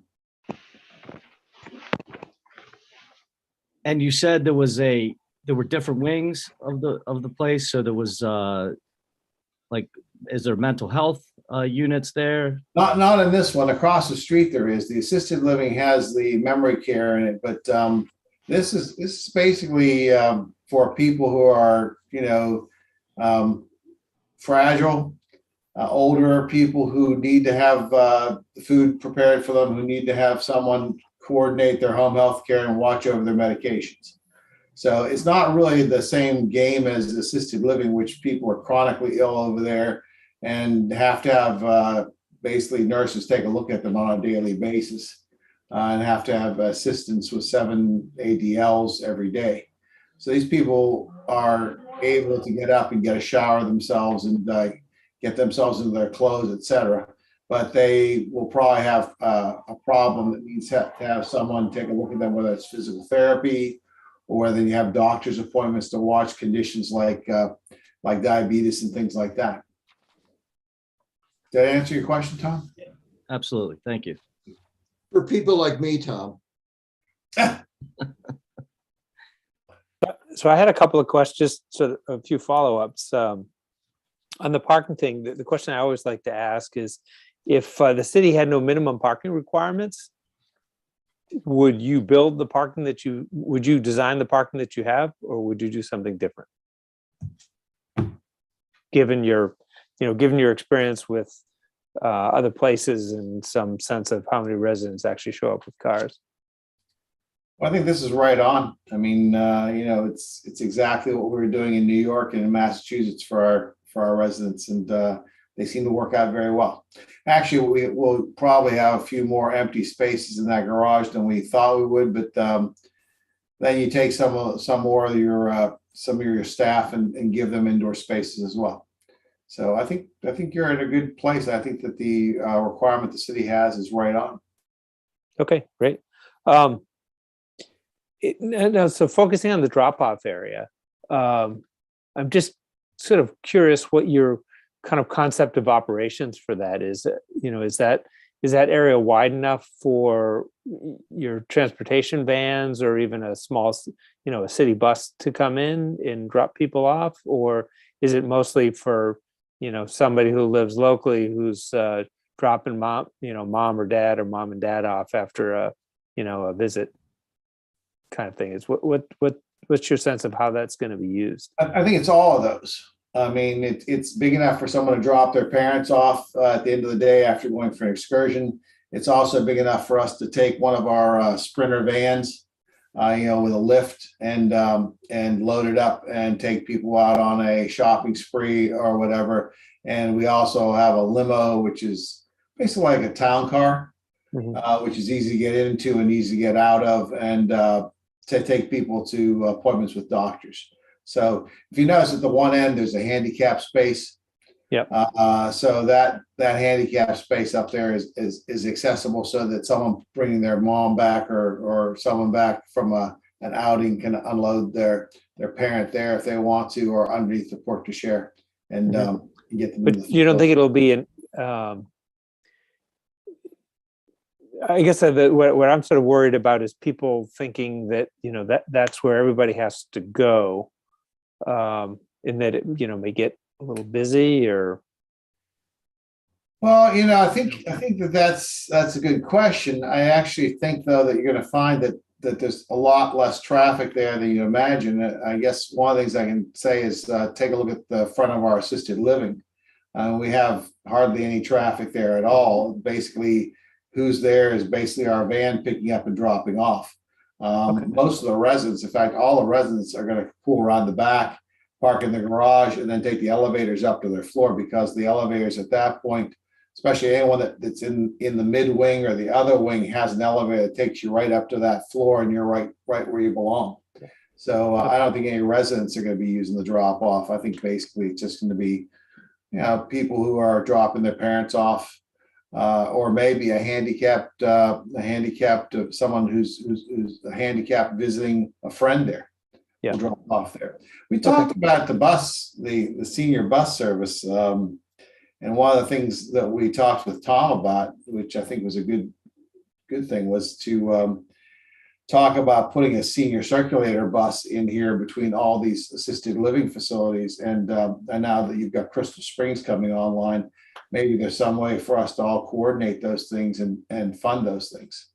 I think that's sort of a brilliant idea. It was one of the ones we talked about when we had our community focus. And I think it's actually one of the ones that Councilman Savage talked about too. And I think we talked with Tom about that too. But the thing is that you have to get everybody in place. And now with ours in place, and with Crystal Springs in place, and with the people at the end of Edgewood Road in place, you have quite a few seniors living along the spline of this road. And there's a lot of possibilities that come up for transportation for seniors that would be good. So good. Keep that talk going. Definitely. Yeah. Go ahead, Tom. Yeah. So I own a patient transport company, and those areas do get very busy. Yeah. People, family members coming, dropping things off, they pull up, a lot of times in these senior livings, ambulances come, and, take up space. So how wide is that? It's 20 feet wide. 20 feet wide. We did that for the purpose of if someone dropped someone off, that he could get by, get around and not stack and queue. Yeah, I think from the way you're explaining, I know from experience that those areas are much busier than that. All day long, those areas are being used, and cars back up, and that just looks like kind of a short space for that to be happening. And especially, and those are just is that just one parking space there at the end? One parking space, one handicap parking space there. Okay. I think the other thing is that even though these people are frail, they're not going to see this type of ambulance load, Tom, that you see when you're taking people to nursing homes or assisted livings. It's a whole different universe to some extent. Not big enough. Yeah, to follow up on the parking, the reason I'm just curious, because even though there's enough parking spaces, for the amount of capacity you're going to have, I found it curious that I only found 4, maybe 5 handicapped parking spaces. And I'm just curious, I would think that a facility of this type would actually have more available handicap spaces than maybe the standard building that's going up. So I'm just curious, did I miscount, or is that pretty much the... We have a total of 7. The other ones are in the garage themselves. Yeah, there was 4 in the garage. That's what I saw there. And so I was just trying to make sure I didn't miss them. Yes, we have 4 in the garage, and then we have we have 2 over here, and then we had 1 over here. 1 in the front, 2 in the back. So when we went through the city process, we couldn't just put them all in the garage. They wanted them at the front door of both. So we had to separate those handicap spaces for, 1 in the front, 2 in the rear for the general public, and then the rest of them in the garage. Right, and I think, so to my understanding, then the 7 is the minimum required. No, actually 4 is the minimum required, and we're providing 7. Understood, thank you. Okay, well, I just have one other comment, and then I think if we don't have any more questions, we can open the public hearing. But I just have to say, because it's always really bothered me here, is that a drive-through Starbucks and a drive-through drugstore are an anathema for in a sort of pedestrian-oriented place, and it's really a shame that they're there. They really shouldn't be there. But anyway, that it is what it is. But I couldn't resist. Can I just So. No, I appreciate you saying that. So I actually ride my bike along Bay Ridge. I do that loop that goes out to Thomas Point Light, and it is so dangerous right there, but near the CVS pull in. And I also go to Starbucks in my car, and I use that drive-through, I'm embarrassed to say. And it's really interesting. It backs up, especially in the summertime, so that the overflow goes out into Bay Ridge. And I've seen almost a few accidents, at least one really close accident where somebody had to go out and around into the other lane to get around a car that was stopped pulling into Starbucks because the drive-through backed up so much. And it's so incredibly dangerous. And I realized that because this is a continuing care facility or care for the aged, and theoretically they don't drive a lot, and so they're exempt from a traffic study or the APF law that talks about traffic. Can you just give us a little bit of background on how the traffic was analyzed for this, and especially this entrance that we're talking about that is giving some of us a little heartburn? Yeah, actually, traffic study done by Saber and Associates. Their finding was that the impact of these new trips on corridor travel time and on intersection delay are negligible. Well, they always say that, but No, they don't always say that. No, I mean, not them. I mean, oftentimes we get reports that say it's negligible. And unfortunately, I don't have these are binder. Saber was hired by the city, not by us, just so you know. No, I'm apologizing that I don't have my binder here. So I was so how many extra, basically traffic trips are generated by the 106 units? Is that kind of information? The proposed independent, I'm reading from the report, so I'll get it right. Yeah, thank you. The proposed independent living facility is expected to generate about 16 AM peak hour trips and 19 PM peak hour trips. The site peak hour of trip generation does not overlap with traditional commuting peak hours. The site's trip generation during typical commuting hours is substantially less.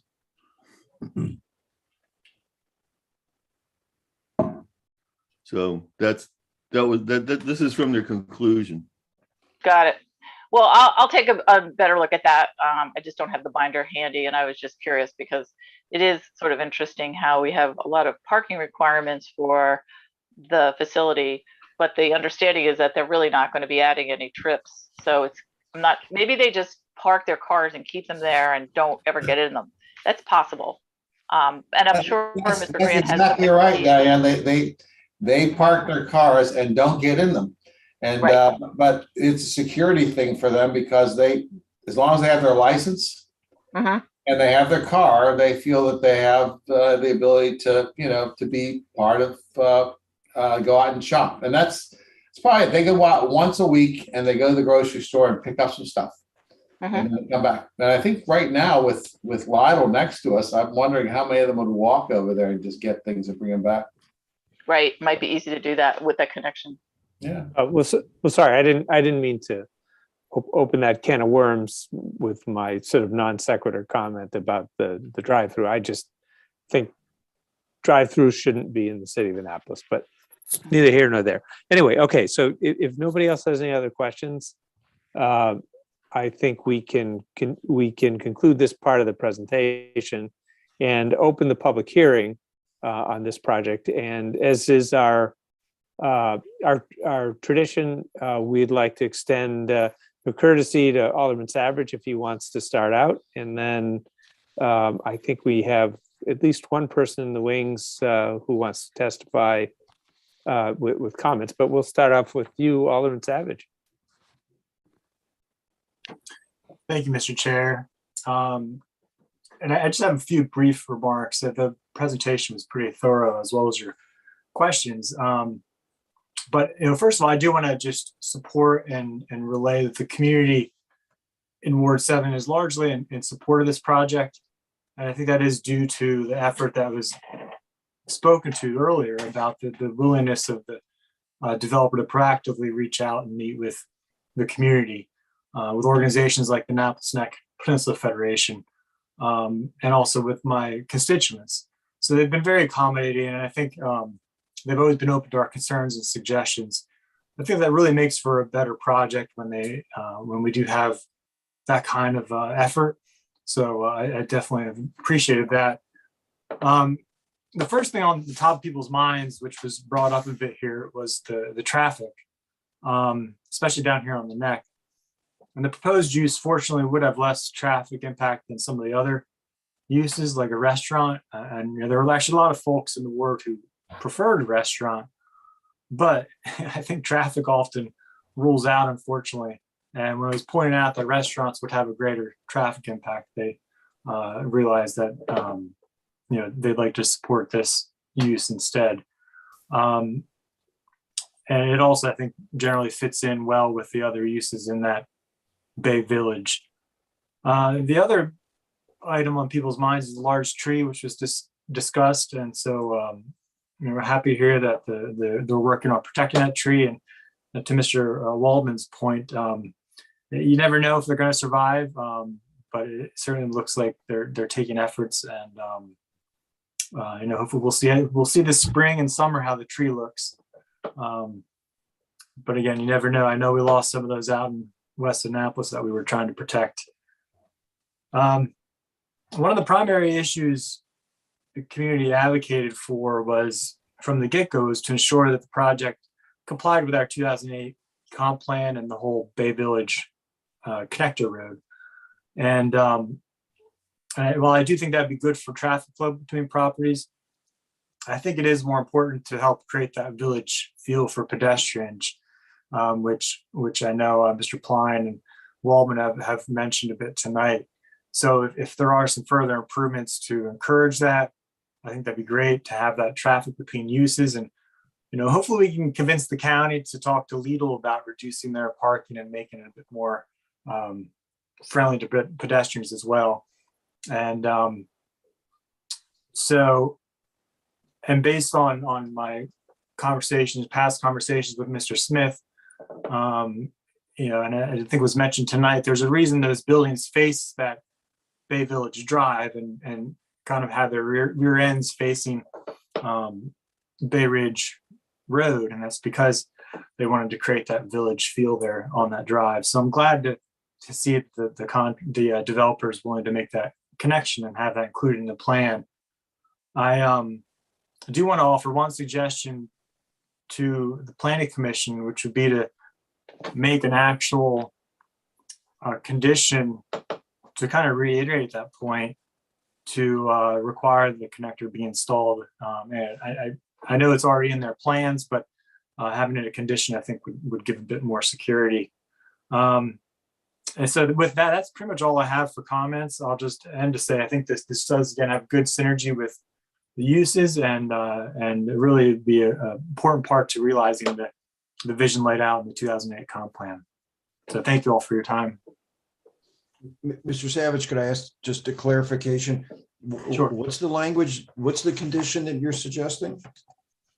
I didn't hear. Just a condition that would require that the connector road be installed, the Bay Village Drive. I know it's already in their plans, but I don't think it would hurt to reinforce the point. Okay. And did you specifically mean connecting to Lidl, or connecting out the other way, or just that the Bay Village Drive get Or installed? connecting to the Lidl property. Okay, not the I other know- way.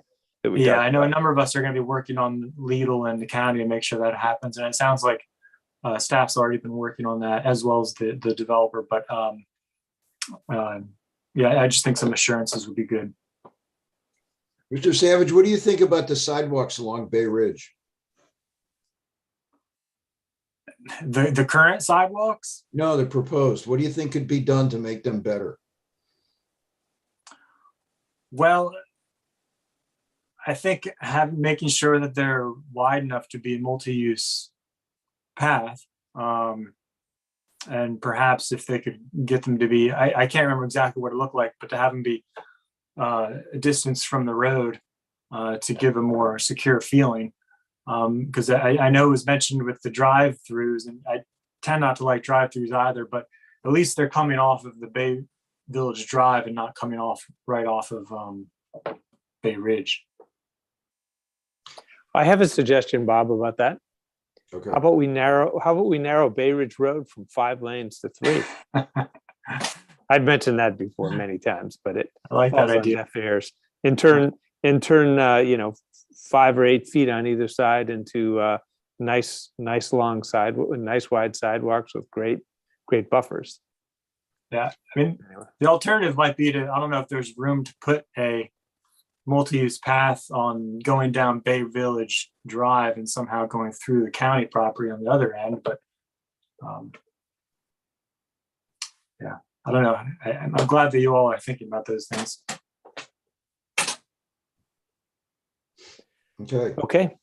Thanks for your work, Mr. Yeah. Savage. Thanks. Oh, I'm thank glad, you all. yeah, glad to hear there's good buy-in from Ward 7.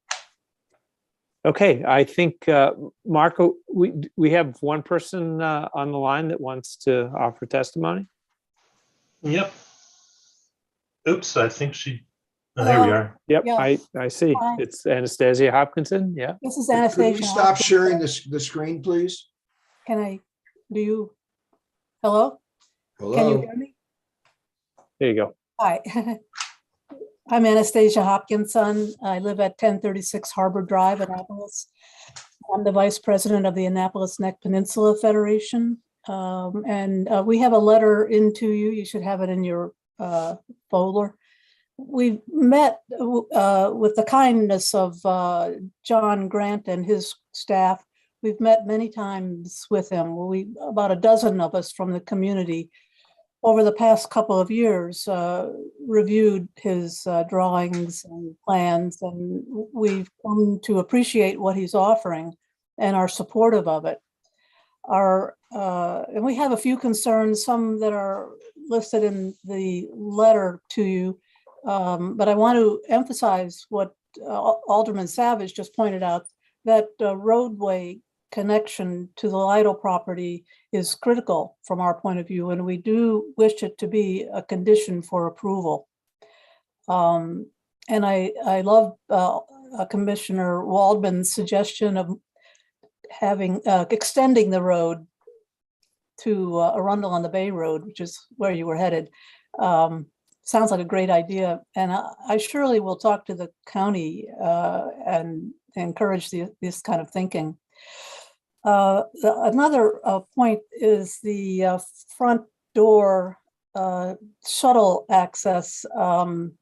We're really concerned about congestion on Bay Ridge Road between Edgewood Road and Georgetown Road, and actually all the way out to Hillsmere Drive. That roadway is very congested and is failing at certain peak hours.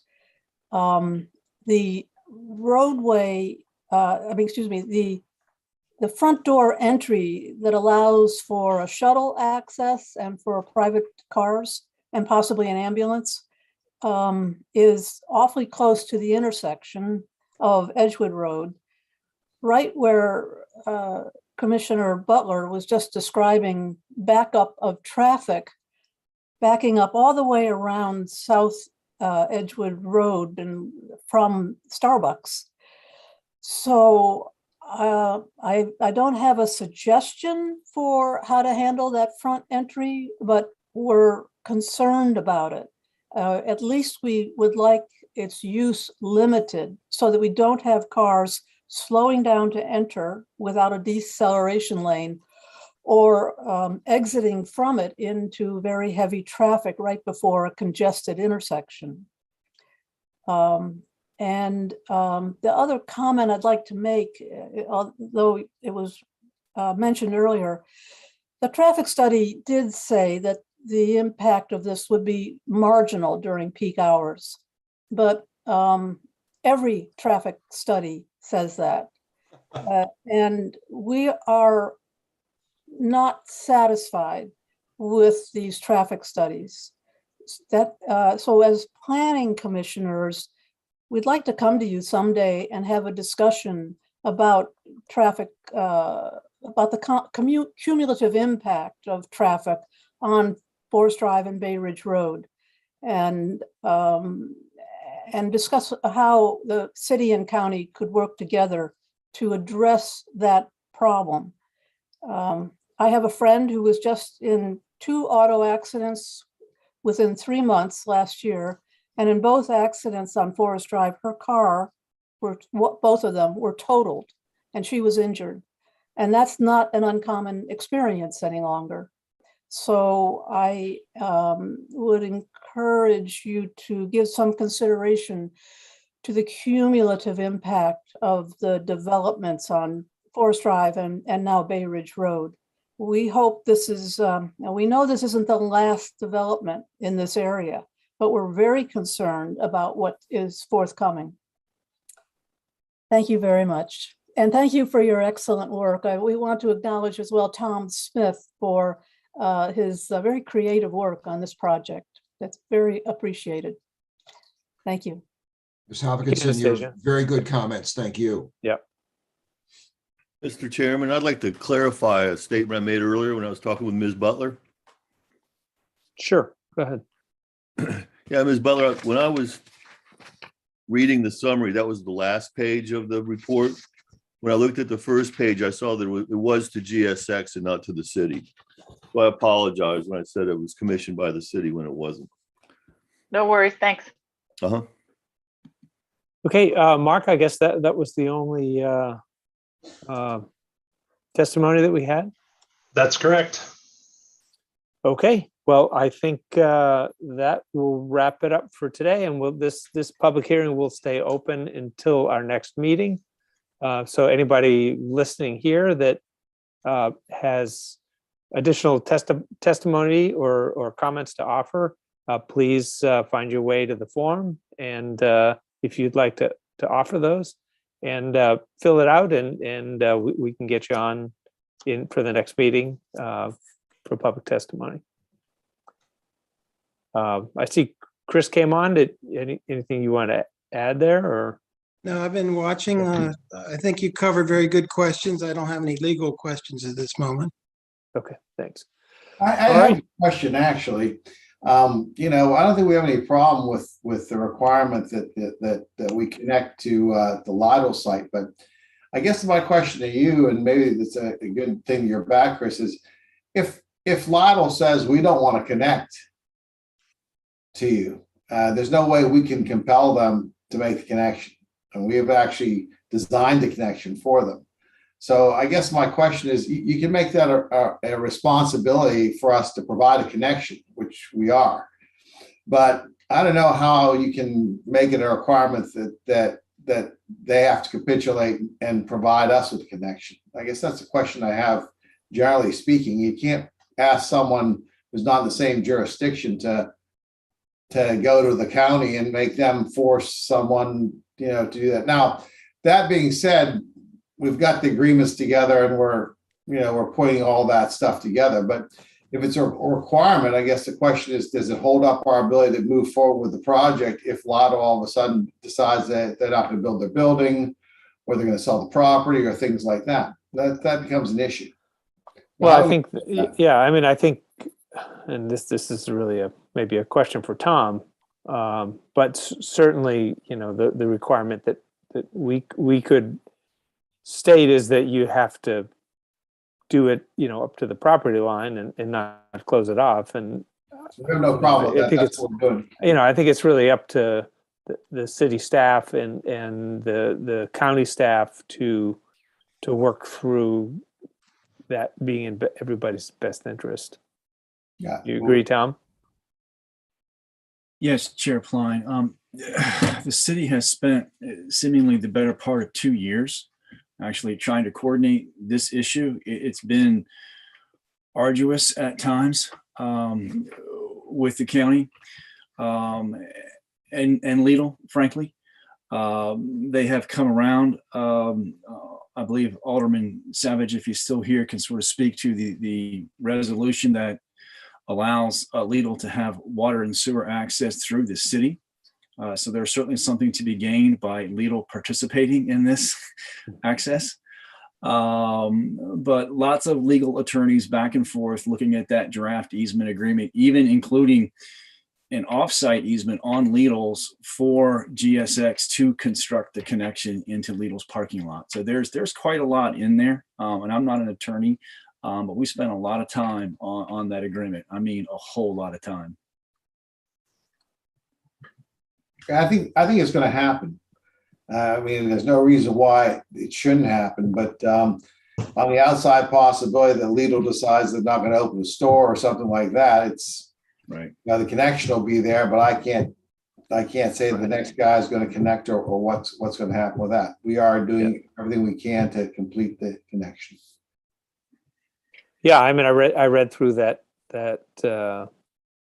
easement section in the document, and it's a lot of stuff in there.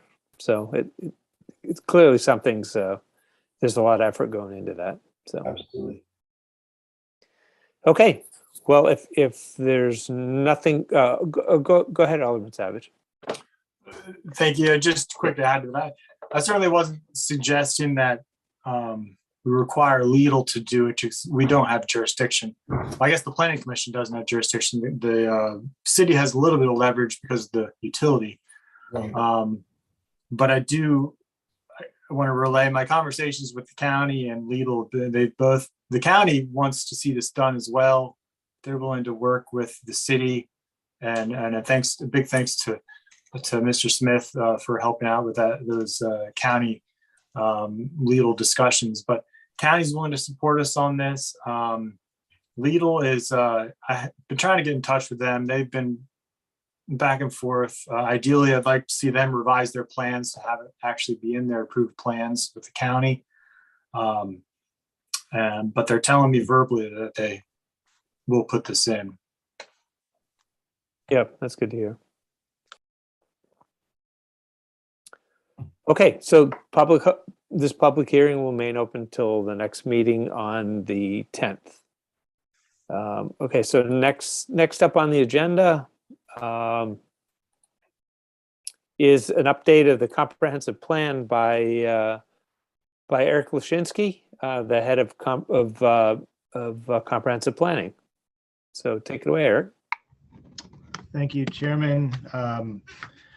Good to be with you all, particularly the new commissioners. I had not been thinking that I was going to have new audience that hadn't been seeing previous presents, so I'm going to add a couple of things to this presentation just to give more of an overview of what we're talking about with this comprehensive plan. So first off, for particularly for the new commissioners and anybody watching from home or who'll watch the archive video of this, I wanted to just point you to where we have the comprehensive plan on the city's website, and I'll give a little bit of overview of what the comprehensive plan is. But you can see on the main page of the city's website, we have a convenient link right on the bottom here for the comprehensive plan, which takes you to our dedicated page where we provide a range of information. And this is a process that's been going on for about 18 months, so maybe longer, actually. I came on board in my role about 18 months ago, and actually the process had been going on for about 6 months prior to that. So obviously COVID slowed everything down. But we've been working pretty hard on this since I've come on board and really trying to put together a strong document. You can see, in terms of recent updates, there's a draft future land use map was added. This was back in October. And we had an option for people to provide comments. We did get some comments. We made some changes. We last summer had released draft goals, metrics, and preliminary recommended actions. And we got over 200 comments and provide a comment log here that you could access and see what folks have said. And we're working to address all those comments. So anyhow, this is your one-stop place for everything about the comprehensive plan, which we are required to update every 10 years or thereabouts. It's supposed to be in line with the census update, so we know how things have changed and can respond with our long-range planning accordingly. So I've given a number of presentations to Planning Commission over the months, and we're getting pretty close to a draft comprehensive plan document. So this is a brief presentation. It's just somewhat intended to let you know that we are working feverishly on this project, and I'm aiming for the end of this month to have a draft document, believe it or not. And so what we're looking to do is come back to you. Here's the schedule. Come back to you sometime in April. I have to figure out how that will jive with the rest of the agenda, and basically have a document in hand that we can share with you. And that would then be the beginning of a 60-day comment period, which is required by the state Department of Planning. And that's when we would have the document hosted on our website. We would make it available in print form to anybody who wants to review it that way. And we provide a mechanism on the website or through email or written comment, mailed comments for anybody to submit their input. And then we would make changes based on that prior to a formal adoption process, which, 4 months for that might actually be not enough time. It's something that will have to go through your body as well as the city council. And so that could take, that could get us into 2023. There's no question. Could take longer. So I just want to also say, we're looking at doing some webinars around when we have a draft document in hand that would essentially just lay out how the comprehensive plan is structured, kind of overview type content, and just make that information available to the general public. So we want broad participation in reviewing this. And along the bottom, these are 3 active planning projects that are happening right now.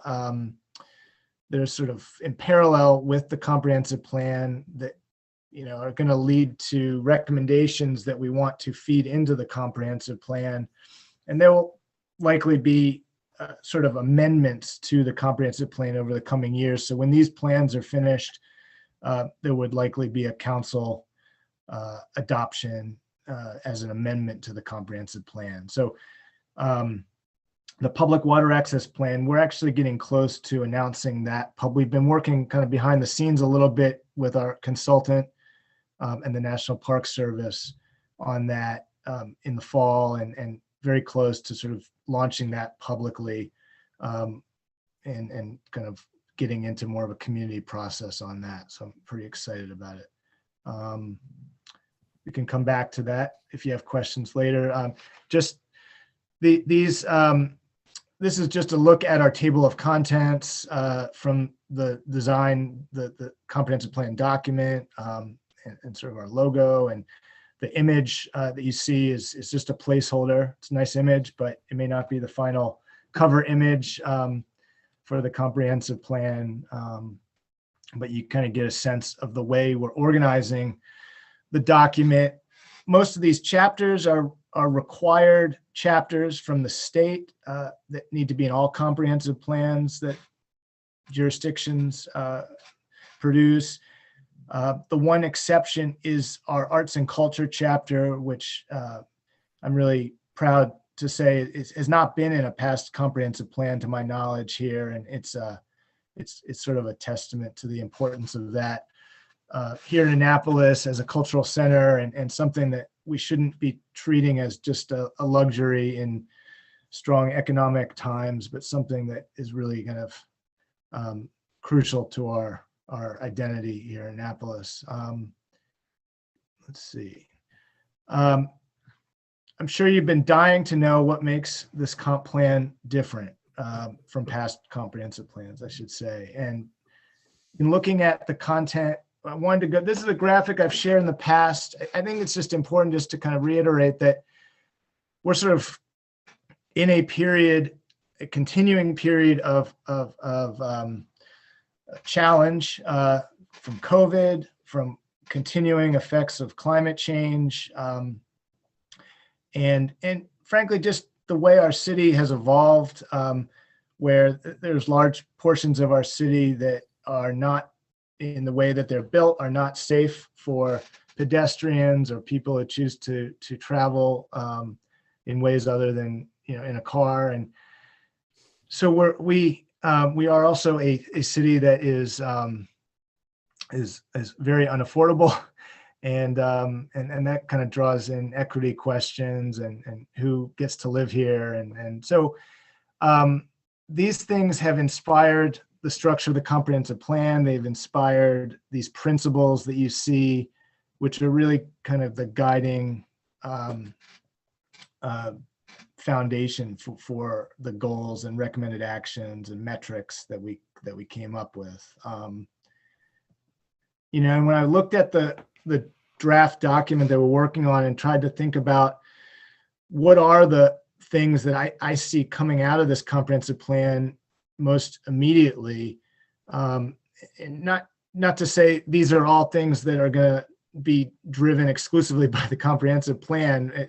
Most of them are already sort of in the ether right now in the city, but these are sort of 6 things that I think are going to be driven by the kind of moment that we're in, and the sentiment from residents that we've heard and that have really driven what's in the comprehensive plan. And I think they're all just, some of them are kind of existential issues for the city as we move forward, that we really just have to prioritize.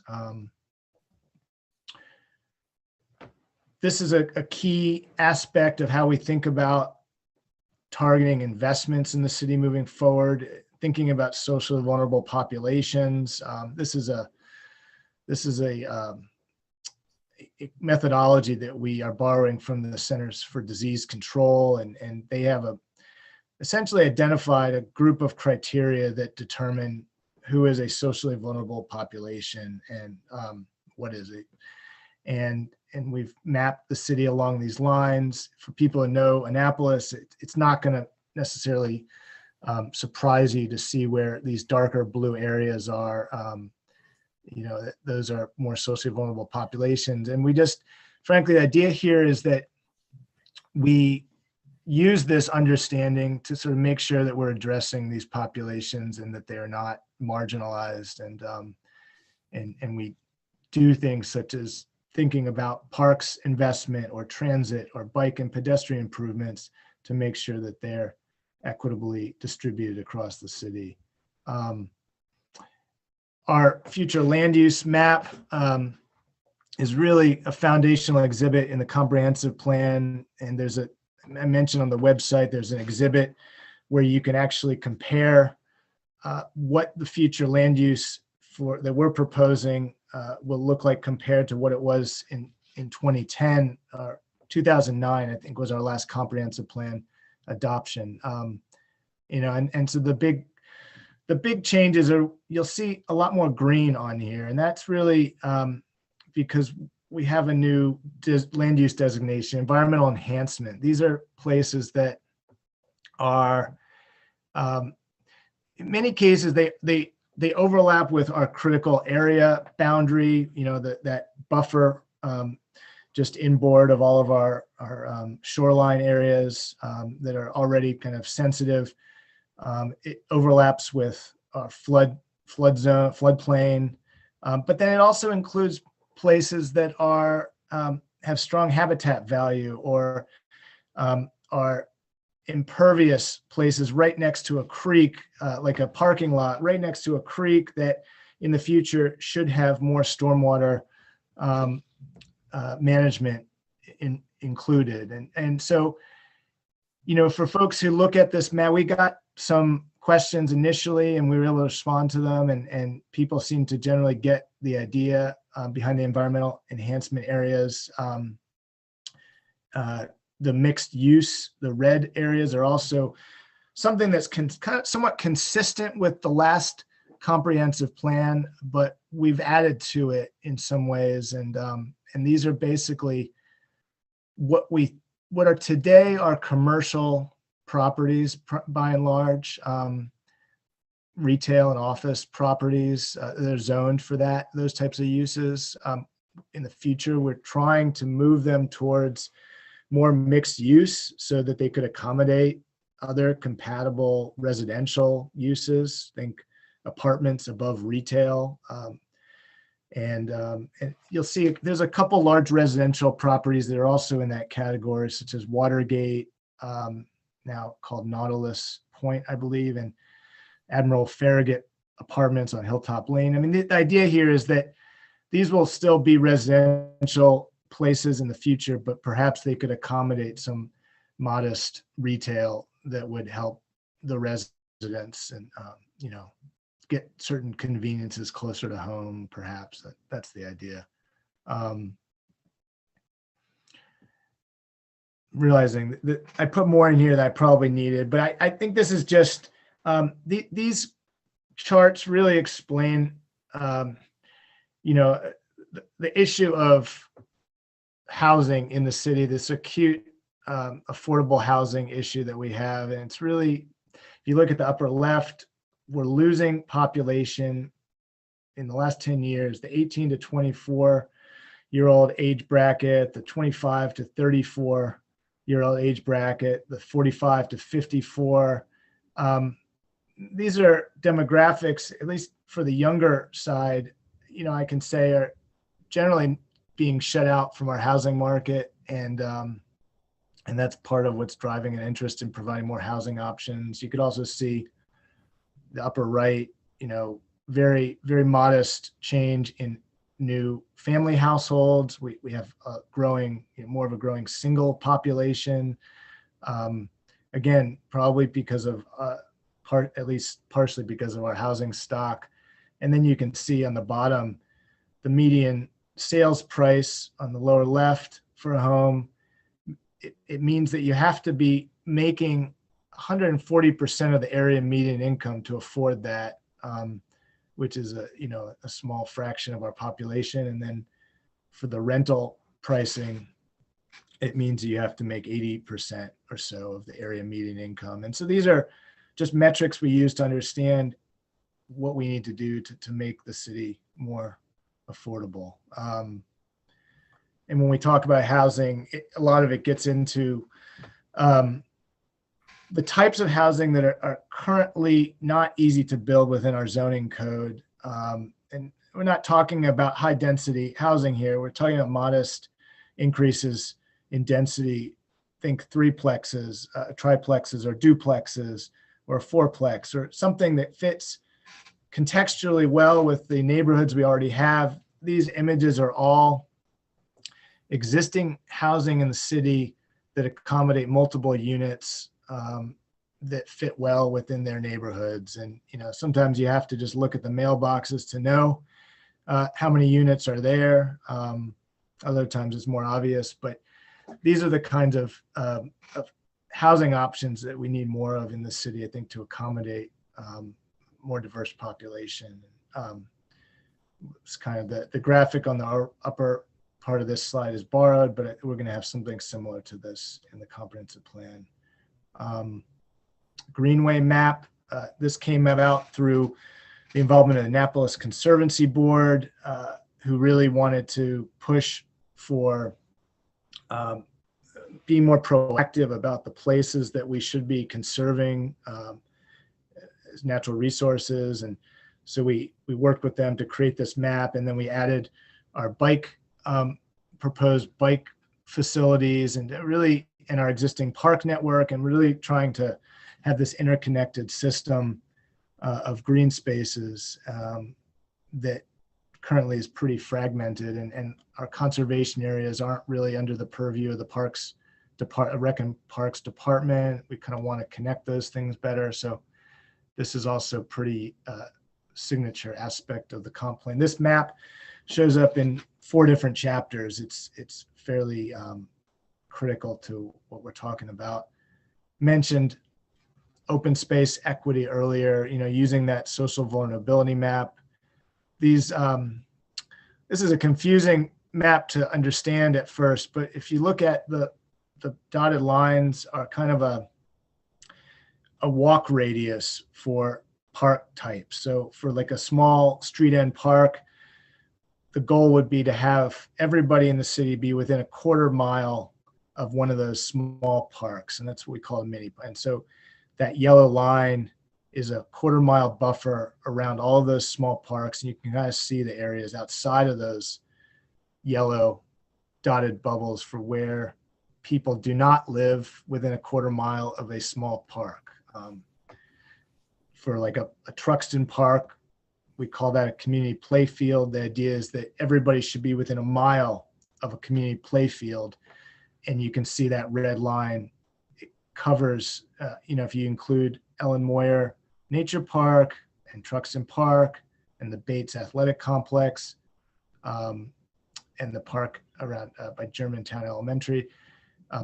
Those things allow for, we're pretty well covered in that type of park. But this is will be a kind of a metric moving forward in how we want to invest in open space.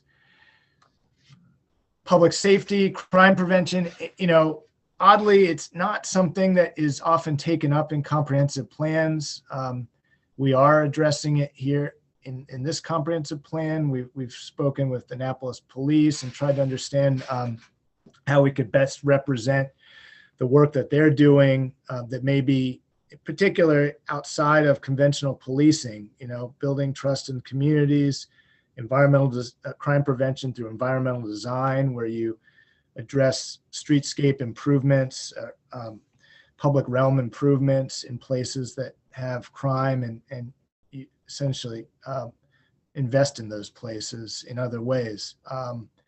So this map is showing where our violent crime has happened in the last 10 years. And it's not surprising for folks who know Annapolis, but we have a similar map that shows property crime, and we are planning to include these with narrative in the comprehensive plan for how we're addressing these patterns. And getting close to the end here, historic narratives that are inclusive and equitable. I'm showing the walking map for the Parole neighborhood, which was done a few years ago. And, this is kind of one of the best examples of what we're talking about in trying to diversify cultural preservation in the city. There's an effort right now to preserve and activate the Hoppy Adams house, the famous DJ and activist who was associated with Cars Beach and WNAA, I believe, was the radio station. It's a thing that it's a fact that there are sites in the city today that have tremendous importance historically and culturally that are not on the map, so to speak. And we want to be more proactive in when somebody comes to visit Annapolis, that they kind of get the whole story, and they understand, where the city has come from. And there's efforts in this being implemented within the city dock project as well. So this is another, I think, exciting aspect of the comprehensive plan. I'll just burn through these just to say that we put a tremendous amount of energy into our environmental sustainability and water resources chapters in regard to mapping and really trying to understand sensitive areas in the city, and using all the data that we could access to do that. And so this map is showing sensitive areas. You can kind of see these veins of riparian areas in the city, tributaries to our creeks and so forth. The habitat enhancement, we're actually showing oyster grounds on the Severn that are being actively invested in by others, while not within the city limits. This is a pretty important aspect to what's going on around Annapolis that we want to support.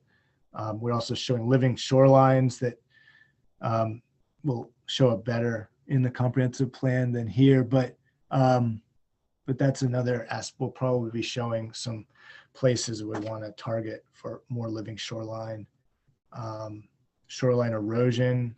This is county data that we've captured here, and trying to understand where we can invest in our shoreline areas to strengthen their ability to sustain rising sea levels and storm surge and erosion. All the best management practices that have been implemented over the years for stormwater management are all here comprehensively, and the city recently did a assessment of all of these that we've accounted for in the comp plan. And then, there are a lot of maps in this comprehensive plan that I think will open, I am confident will shine some light on things that people have not been thinking about, or will help to better explain Annapolis. So the one on the left is our census, or current census population, mapped by race. And so you can really kind of clearly see where the light blue represents white household, white individuals, with 3 people, essentially a household. And the other color represents other races in the city.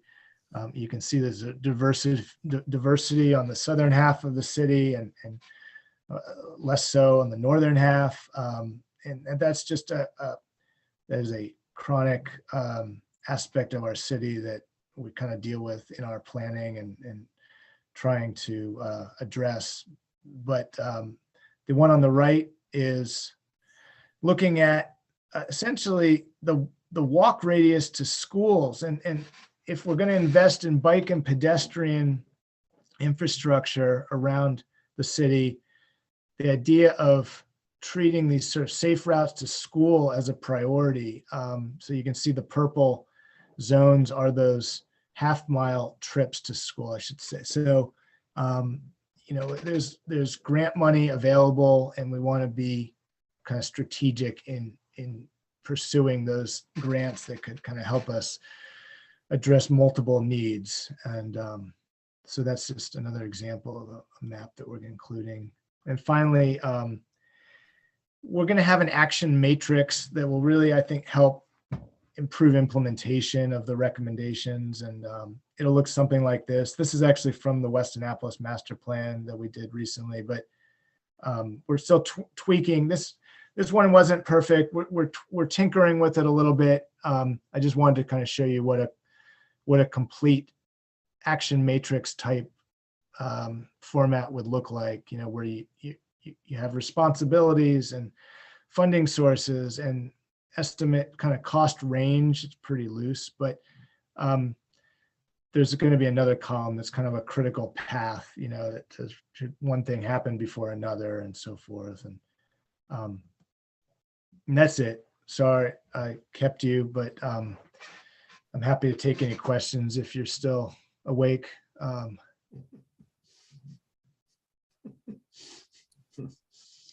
So- Anybody? so- Yeah. So you want us to go to the website and start looking through this? Yeah, this presentation isn't posted yet, but no, I actually, you don't have to do anything yet. I think really just wanted to give you, we haven't spoken a while about the comprehensive plan, so I just wanted to get you caught up on where we are and just sort of prepare you for what's coming. So, Well, Can you, considering all of the distractions, you've had to deal with, you've done a tremendous amount of work, and it's very visual so far, Yeah.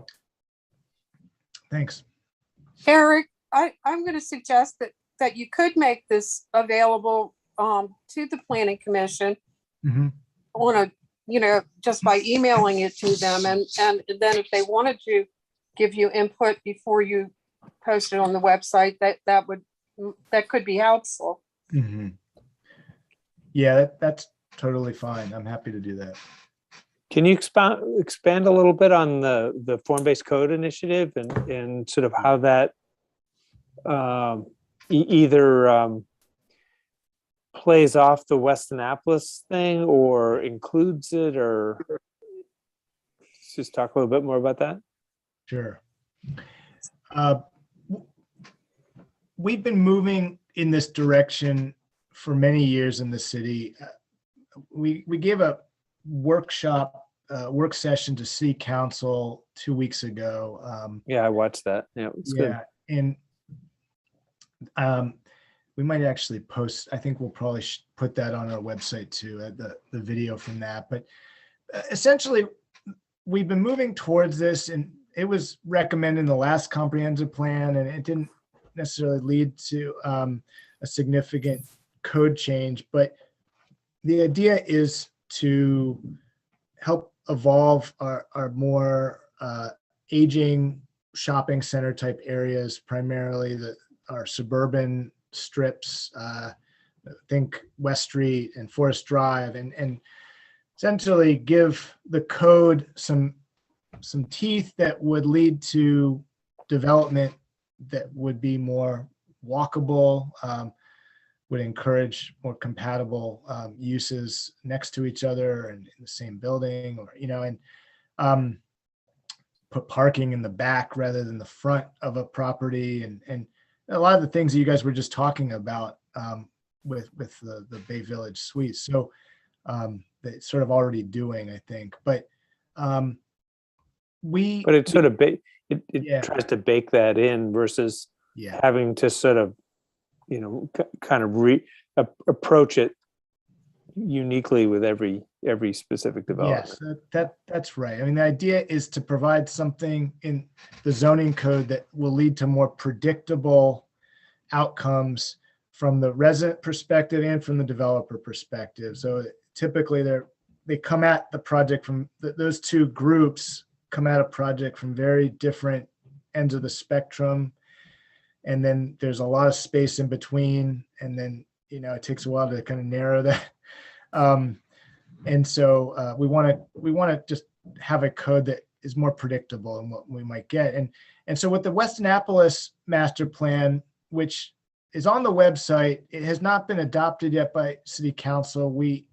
That's our intention. We've spoken with Alderwoman O'Neill, who represents that area, about this, and she's supportive. And our understanding is that the Civic Association is also supportive. But I know, Chair, we've talked about this as well. And the idea is that, that we did a master plan there. This is the commercial area of West Annapolis where the Growls supermarket is. We approached that area from a form-based code perspective to say, well, hey, there's already a lot of people who want more restaurants or retail, more convenience retail near where they live. Can we bake that into a kind of future code there? And we came up with an idea that I think is very different from what you see today. And that's in the plan.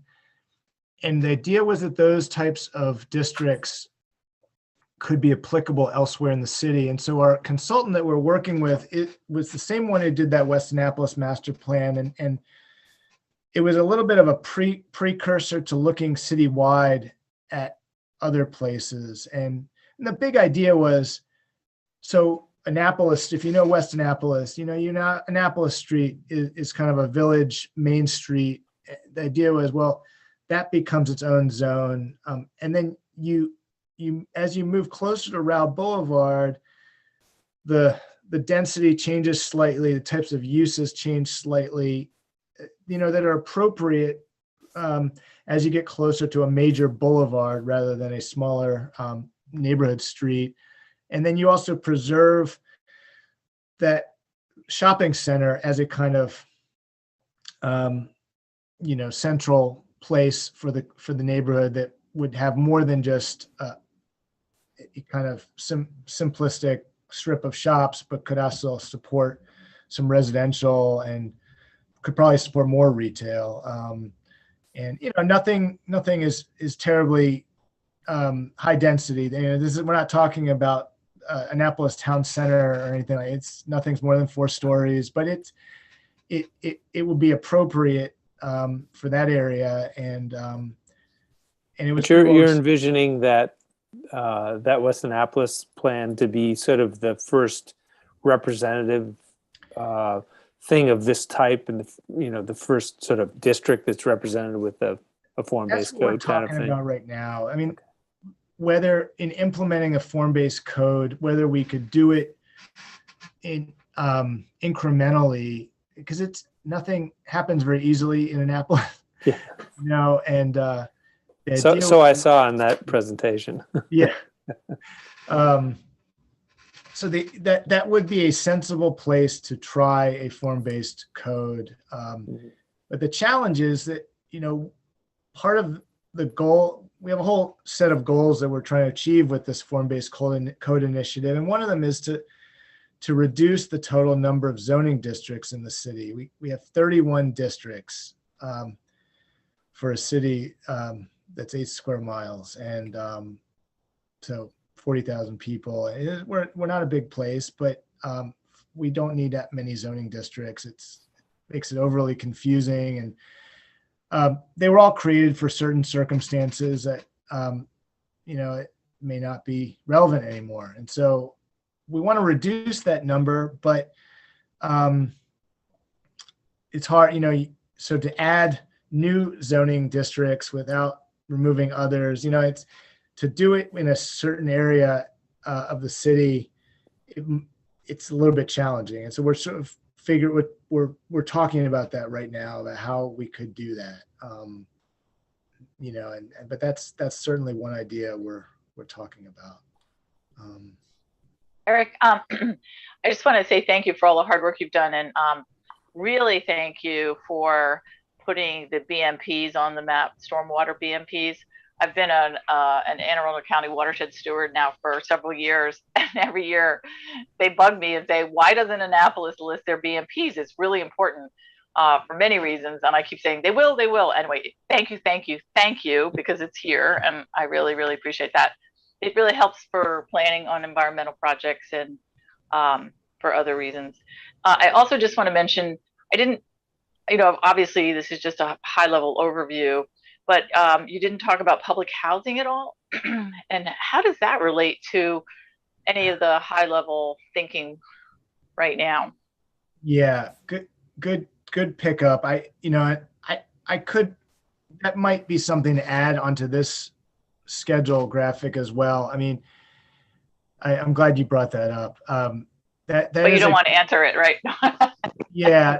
I'm kidding. No. I mean, it's certainly a complicated topic, but we're really excited about, for those who don't know, the city actually was the housing authority for the city of Annapolis, in partnership with the city, received a large grant from the HUD and the U.S. Housing and Urban Development Department to essentially plan a new community at Eastport Terrace and Harbor House, one of our all this existing public housing community. There would essentially be a mixed income, mixed use community. And the process that HUD outlines, we use these funds for, is a very community-based, grassroots oriented planning process that brings a lot of community stakeholders into the discussion, and it looks at a broader area. It's called the Choice Neighborhood Initiative, and it's very competitive. And so we were thrilled to get this grant at the end of last year, and we actually have a event next week with HUD that's kind of a virtual tour,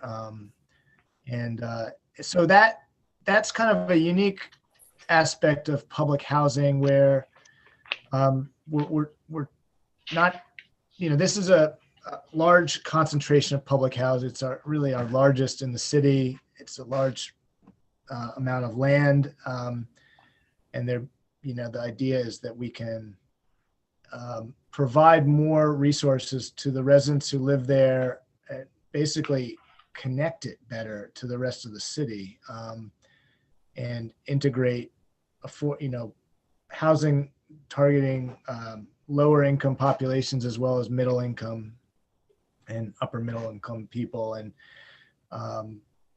just basically deconcentrate poverty and other associated issues with that. So that's kind of like something that will definitely be in the comprehensive plan in terms of supporting that idea, but we're not going to be really getting too deep into all of the recommendations, specific recommendations for every public housing community in the city. But I think we would certainly be encouraging the same kind of process that we're going to be doing at Eastport Terrace and Harbor House. So, thanks. Yeah. Right. Well, any other questions for Eric?